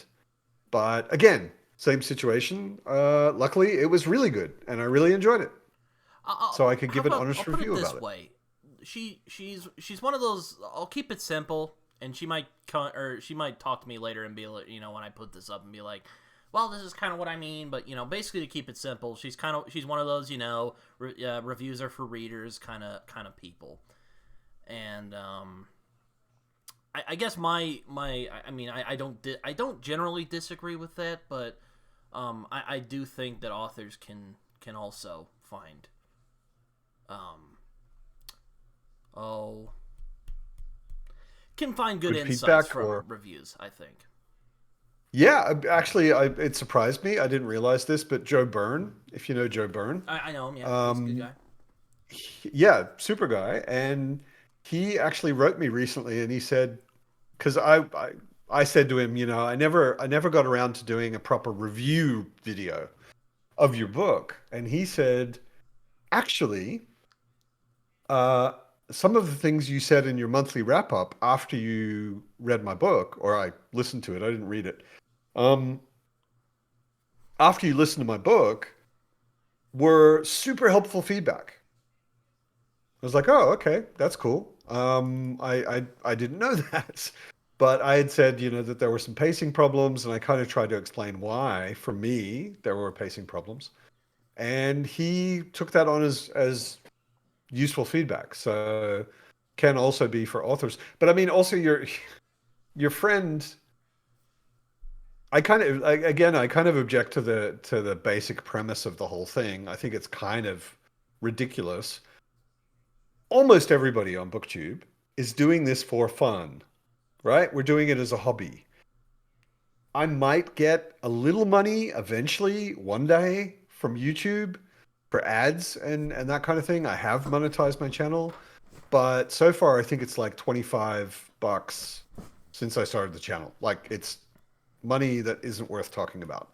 Um, so I'm going to do this any way I want. I don't really care how anyone thinks I should be doing it, Well, and they can fair. I get mean, fucked. but you know, us talking Like, about it really made me think about like made me think about criticism because I do fancy myself a critic, even though I you know well I work in my college's newspaper, so yes, I do get paid for it, but sure, um sure, an amateur critic, I guess you could say, because sure, I don't really get sure. paid for it. But it made me think about it. I I'm mean, in like, the end, we're criticizing something, we're analyzing it and trying to break down why it worked or didn't work or whatever. I mean, I also have a rule on my channel, a basic rule that I thought about beforehand. And this rule honestly came largely from me suffering from depression sometimes. mm, mm, I decided I am not going to talk about any books I don't like. mm. I am never going to do a video trying to tell a reader that they should not read a book, right? I think I can serve people best by sharing my enthusiasm for books I love and not telling them not to read a book. I want to have a long list of books people should read. And why would I ever, whoops, bang the microphone. Why would I ever then want to talk about books I don't like? I didn't like it. I'm not going to spend time on it. In a live chat, I mentioned that I DNF'd the Wheel of Time twice and whatever, sure. But I'm not going to go to the effort. I'm not going to spend my energy and time with a book that I don't like. And I don't want to tell anyone negative things because there's more than enough negative shit going on in the world. Nobody needs me to tell them to not read a book. I want to constantly be saying, this is fucking awesome. You should read it. Right? Mhm. Your friend would probably hate that, Well, sure. I mean, which is fine. I guess that also kind of leads me to another thing that we've sort of gone back and forth about. I haven't read a lot of self-published books. I mean, Yeah, I mean, I I haven't do. either. I'll pull. I mean, Joe sent me his book, so I actually have Yeah, it right here. So he sent me his book. I it's fun. I might read it next year, but we'll see. Um, Yep. I've been saying that a lot. My friends like, dude, if you have any, if I had enough money for as much time as you said that, and I'm like, yeah, shut up. But It's superheroes in space, and a guy punches a spaceship. I mean, it's fun. no, I mean, also there's a little side tangent real quick. It's also kind of weird, like a superhero novel, because I think of them so much about with comics, it's just so that's gonna be kind of Sure, weird for me. But sure. I'm getting off. Um, I guess what I'm gonna ask here, do you think there is a difference in terms of quality? In terms of self pub versus traditional pub, because that's also something we've disagreed upon. Because I'm not really a, I mean, again, I don't really know too much about self publish. I mean, I'm acquainted with Tori. I mean, I know Joe, and there's a couple of other people I've read who've come from like very small publishers, but I haven't read a lot of like indie stuff. Um, I think a lot of the attitude about self pub nowadays is snobbery. Um, but the things you should be able to depend on if something comes from an actual publisher. I say should, and should is important in that sentence, but you should be able to depend on a publisher putting a copy editor on a book so that it doesn't have glaring mistakes in spelling and grammar and punctuation. You should be able to depend on an editor having looked at it and they've really gone through it and they've given the author advice on how to make it maybe flow better or improve the pacing or whatever. And the author has then taken on that feedback and made changes. You should be able to depend on those things. With self pub, it could be anything because anyone can self pub. And if you've got the money to make it happen, you can publish a book. And it may have a horrible cover and it may not be edited at all, and you may have never shown it to a beta reader, and you may not have had a copy editor, and you may not have done any of the things you should do if you're going to publish a book and make sure it's not garbage. But it may have also had all of those things. Yeah, I know that Philip Chase, for example, he had AP Canavan. He hired him, paid him money to work as his editor, or his advanced reader and editor. I'm not sure exactly what the relationship was and how you would define it. But Tori also has a large group of alpha and beta readers and has had a professional illustrator do the cover. And Philip paid a professional illustrator to do his cover and do his map. And, I mean, there are self-pub authors who are taking it on themselves to do what a publishing house normally would do, or at least should do. On the other hand, I think there are a lot of things coming out of publishing houses that are garbage, Yeah, I would agree with that. that are things I don't want to read. And I've read self-pub books that are hands down better than that. So I don't think you can make that kind of generalization. Maybe it was true once, like 10 years ago, 20 years ago, self-pub existed. It was a vanity thing. You did it because you had a huge ego, you had written a book, and you wanted to have that book published, and no one would publish it. Mm-hmm. That's why you self-pubbed. And now self-pub can be an actual option for an author to make more money on their book than they would through a publishing house. Yeah, it's yeah, because well, we've been talking about it because I wrote a novel. I finished it. I'm actually working on the second draft right now. Cool. Which should be done soon. So, because a lot of it was just kind of delete this, add some more stuff there, and writer stuff. If you want to self-pub, I mean, my advice, and I'm not an author and I don't work in publishing, so it's probably garbage advice and take it with a grain of salt, but make sure a lot of people see it and pay attention to what they say and listen to their feedback. If you really want to make it good, get an editor, which can be expensive. Don't give it a garbage cover. Yeah, I mean, I recently started a thread on Twitter. It's pinned to my profile if you want to go admittedly, look at I'm a it. bit of a cover snob, so I would just be, I would be pretty critical as it is, because Yeah, yeah. but if you want a good cover, it sort of starts at about $1,000. Yeah, I know, yeah.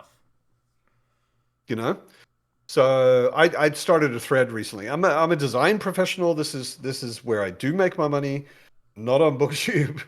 I've been working in design for over 25 years, and I know what works in a design and what doesn't. And I'm not talking about taste, which is subjective. I'm talking about design, which is objective. So there are a lot of things like bad typography. I can see bad typography a mile away, and it hurts my eyes. And I started a thread on Twitter recently where I was just sort of discussing this. And I invited authors. I said, hey, if you want a free short critique, send me your cover. It will be brutally honest. But if you're up for that, send me your cover and I will tell you what I think. Not tell you what I like, tell you what I know as a design professional. And a lot of authors, I mean, all self-pub authors, um, sent me their covers, and a lot of them were really, really bad. And I would never buy the book. It might be an awesome book, but I will never know. What are you doing? Oh, nothing. I'm sorry. I was leaning over. I was looking at something. Sorry. All I could see was your eye in the corner going up and down. Oh yeah. No. No, but yeah. No, it's interesting because I mean, with the trad publishing, you kind of hear these horror stories about not really horror stories. That might be a bit of an exaggeration, but it's kind of like Well, my thing about, at least with my novel, it's very niche.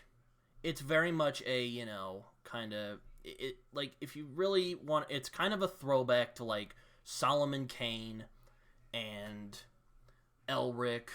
Well, the next book will be very much, will definitely have that Elric vibe, because You've read Elric. I have, but Very cool. um Elric is my awesome. I my read Elric like when I was a teenager. yeah, my point is, like my worry is, like, who would take it?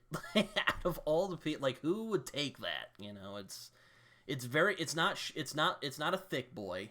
Okay, it doesn't have that Sandersonian, it doesn't have that sexy Sandersonian magic system, and it's basically a I small town fucking mystery. hate Sando Magic. I hate Sando Magic. It's, and that's kind of my worry. And, Fuck Sando Magic. yeah, no, it's kind of like science, to be honest with you. After a while, Exactly. it If I doesn't. want science, there are lots of books to read about science. Yeah, there's a I'm uninterested in science in a fantasy book. I'm uninterested in D&D rules in a fantasy book, which is basically what Sando Magic is. I want magic to be fucking magical and mysterious. But though that that's said, just I me. think Mieville did a really interesting take on that. Not really, he doesn't have a hard magic system, but I was actually kind of intrigued with the science in his Bad's Lag books, and how he Yeah. really took that, like, magic as science. I thought that was really fascinating. To me, the Buzzlog stuff felt like the way that science was understood in the 19th century. Yeah, it's basically Victorian England, if you ask me. It's Victorian science, or it's the Victorian concept of science, but there is actual magic, you Yes. know? And it's like a combination of those two, which I thought was genius No, I because mean, the people back then thought of a lot of stuff as what we would consider magic, you know. Orbit definitely could take it, but I don't think so. Like, again, it's not long. It's basically a small town mystery, the novel I wrote. So, just with magic and stuff in it. I mean, again, I'm not a publishing professional. I have no idea if my thoughts on this or advice on this is at all sensible, but it seems to me that a lot of authors spend a very long time trying to get an agent, trying to get anybody interested in publishing their book, and then their book gets published. And it seems like the vast majority of books that actually get published don't get marketed, don't get pushed. The author doesn't get to do tours or anything like that. They don't get to do interviews because they're dependent on their publisher to organize all that shit for them.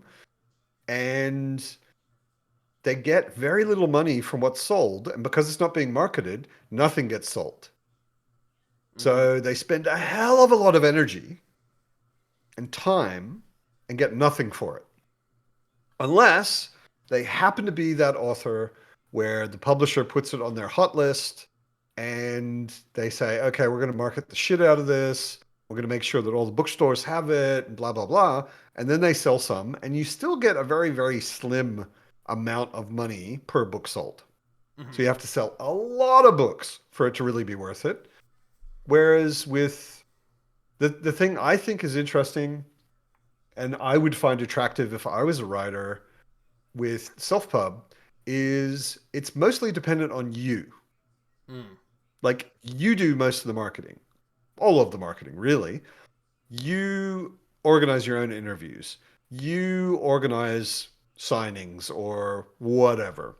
You make sure that the book gets out there. You are the one spending your own money to send a copy of your book to booktubers and to reviewers and so on and so forth. Mm-hmm. So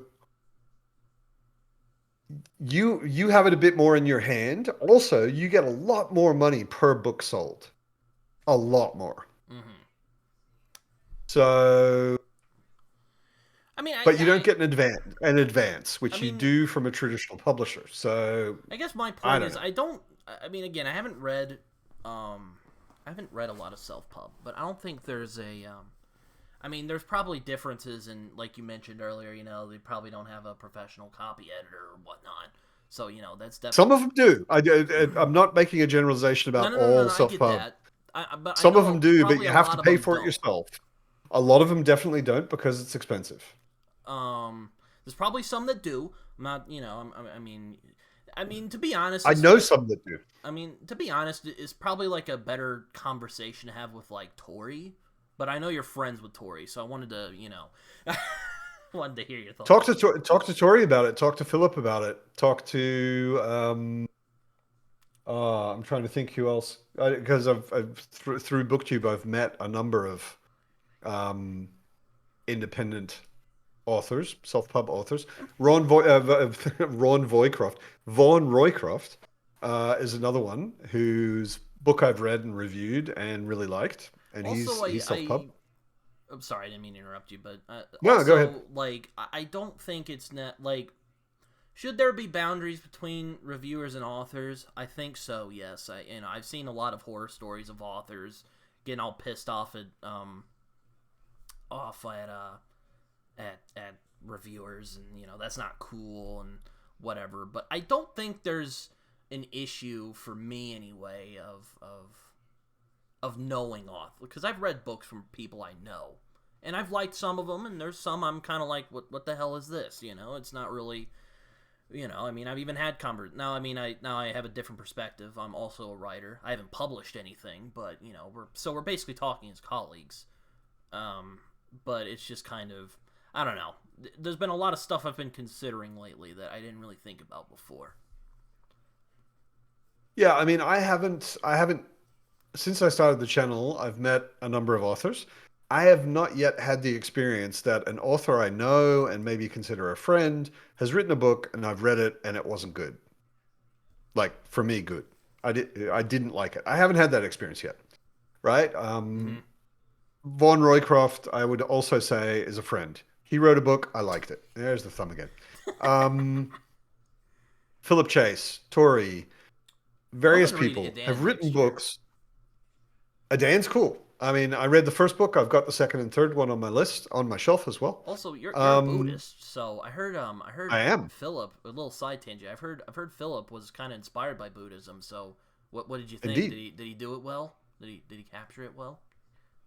I want to I want to have a conversation with him about what he thinks came from Buddhism Oh, okay. because he's not actually a Buddhist, Uh huh. right? He's not a practicing Buddhist. His wife is Nepalese or Nepali, and he spent some time in Nepal, and he does know something about Buddhism, no question. But what you know about Buddhism when you've been a Buddhist for 28 years, like myself, and practicing and meditating regularly, and what you know because you've read some books and you've been to a Buddhist country Mm-hmm. are very different.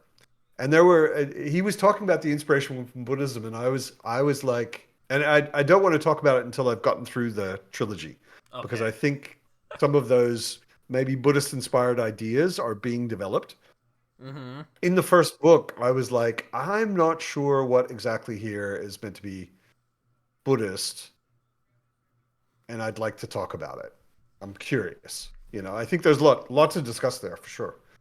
Um, but there are definitely ideas that are clearly inspired by Buddhism. Yes, for Okay. sure. But going back to what we were talking about, it's just kind of it's just I've been considering a lot of things. I might actually have, because I have discussions on my channel. I like sometimes I think if there's a book or just a topic that I'm interested, I'll get people on and we talk about it. So it might be something I'll do like that. But it's just Yeah, um there's just been a lot of stuff I've been thinking about in terms of criticism, in terms of what boundaries we should have with authors.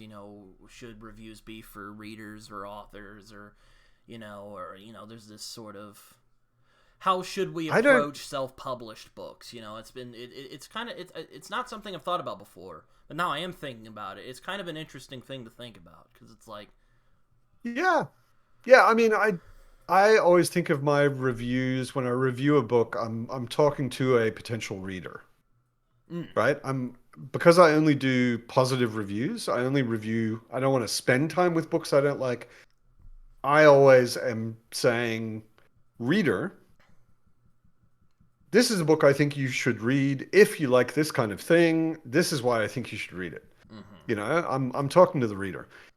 obviously, from what Joe Byrne said, sometimes when I'm talking about that, the author gets good stuff out of it, and that's great.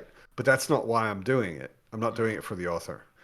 But Do you I think that there? also, Do you think? first of all, I fundamentally disbelieve in objectivity. Do you think that I don't think objectivity exists. Do you think that there are some reviewers that are specifically for authors on BookTube? I guess this might be a little spicy for some people, but I, I I don't know of any. You mean for authors as in giving them like feedback, or for authors as in promoting them? promoting them or I don't know. Maybe. I don't know. I mean, I don't know why someone's doing a review. Like the only thing I get out of it for self-pub authors, a lot of self-pub authors have sent me their book for free. Hmm. So I get a free book. I had a conversation with a self-pub author today, actually, who wrote me out of the blue, someone I don't know, on Twitter, and I said to them, "No, please don't send me your book because I already have like a meter of self-pub books that people have sent me that I haven't read. I have limited shelf space. I will promise you that I will not read your book before the end of next year, and therefore it's not going to help you very much if you're trying to promote it right now. So do not send me your book. I will not give you my address." So I mean, It's not like like Daniel Green. You just like here's my send box. Just send it to me. Daniel Green lives in the US. Yeah, Daniel Green's house is probably 4 times the size of my flat, probably. Yeah, yeah. right? I have pretty limited space. I have not completely, but pretty much used up all the wall space I have where I can put a shelf in my entire flat. So if people keep sending me books, I will be giving them away or putting them in the recycling bin. And I don't want to do that. So I want to So when actually read the eventually I stuff put that's on out my my shelf. book, I'll be like, "Hey, Matt, you wanna try? You wanna try? See, I'll and pull this out. is one of I'll get my like waistcoat, and I'll just like come out, and I'll just be like, "Yo, bro, you want it? Like, you know." this is actually one of the things I was saying to this self-pub author today. I was like, I am very motivated to read a book by someone that I consider a friend, someone that I've gotten to know, but that takes time. It's not like randomly write me on Twitter and expect I'm going to pick up your fucking book. I just don't. I have so That's many. fair. That's fair. I have enough books on my TBR now. They're going to last me for the next 2 lives. I know You it's know, always expanding. Ugh. I'm gonna die before I'm not that young anymore, yeah? I'm not that old, but I know I'm gonna die before I finish the books that are on my TBR right now.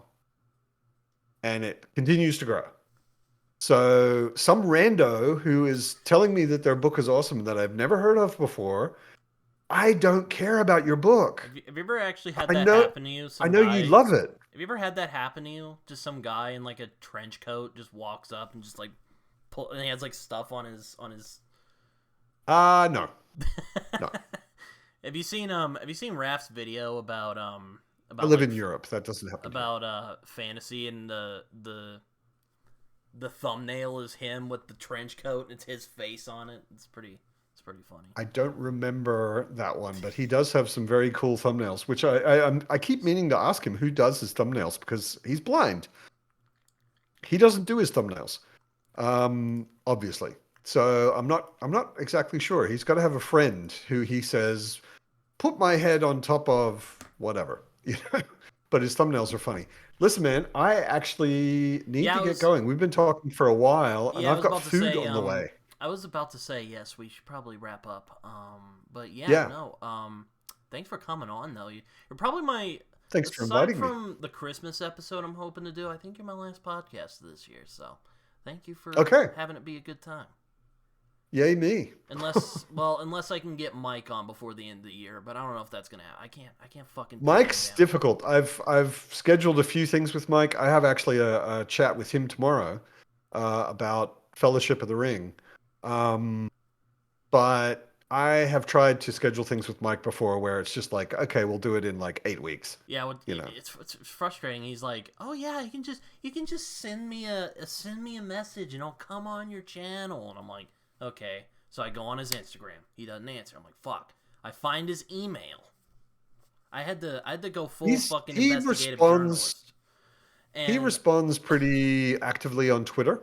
I That's sent usually him an where I ping email and him I'm about like, things. "Okay, let's do it." And Yeah. he's like, "Cool, when?" And I'm like, "I don't know. I wait a couple months." And now I'm like, "Hey, you should do this." And it's just been it's been Scheduling, my recommendation for scheduling is approach someone already with an idea or three ideas and say we could do it on this day, this day, this day at this time, and let them choose one. Or if none of them work, then you start haggling about when it could be. But anyway. we'll But see. yeah, I think again, aside from the Christmas episode, I think you're my last one for at least 2023. It's 2024, I'm been sure to an have. honor. It's been an honor. Thank you for inviting me. I really do have to go, like, pretty much right now because Oh, food is about to be delivered. well, So, will you do that? Well, just real quick, if you want to share your social media, yeah, feel free. And then of I'll let you course. go. I mean, I'm Matt on Books. The main thing, of course, is my channel. You can find it by Matt on Books. I'm also Matt on Books on Twitter, I think, and I don't know if anything else is relevant. Go check out my channel. I talk about all sorts of fantasy and sometimes science fiction and occasionally comics. All Yeah. right. Well, you can find me on YouTube and Twitter, some Okie Dude, on Letterboxd and Goodreads, where I write reviews that are probably more coherent than the one you just heard right now, and Discord. So yeah, that's it. Thank you, Matt, again for coming on. We should do this again at some My point. pleasure. Yeah, thanks for the invite. All right. Good to Well, see you, man. take care, everyone. Have a good weekend. All right, you too.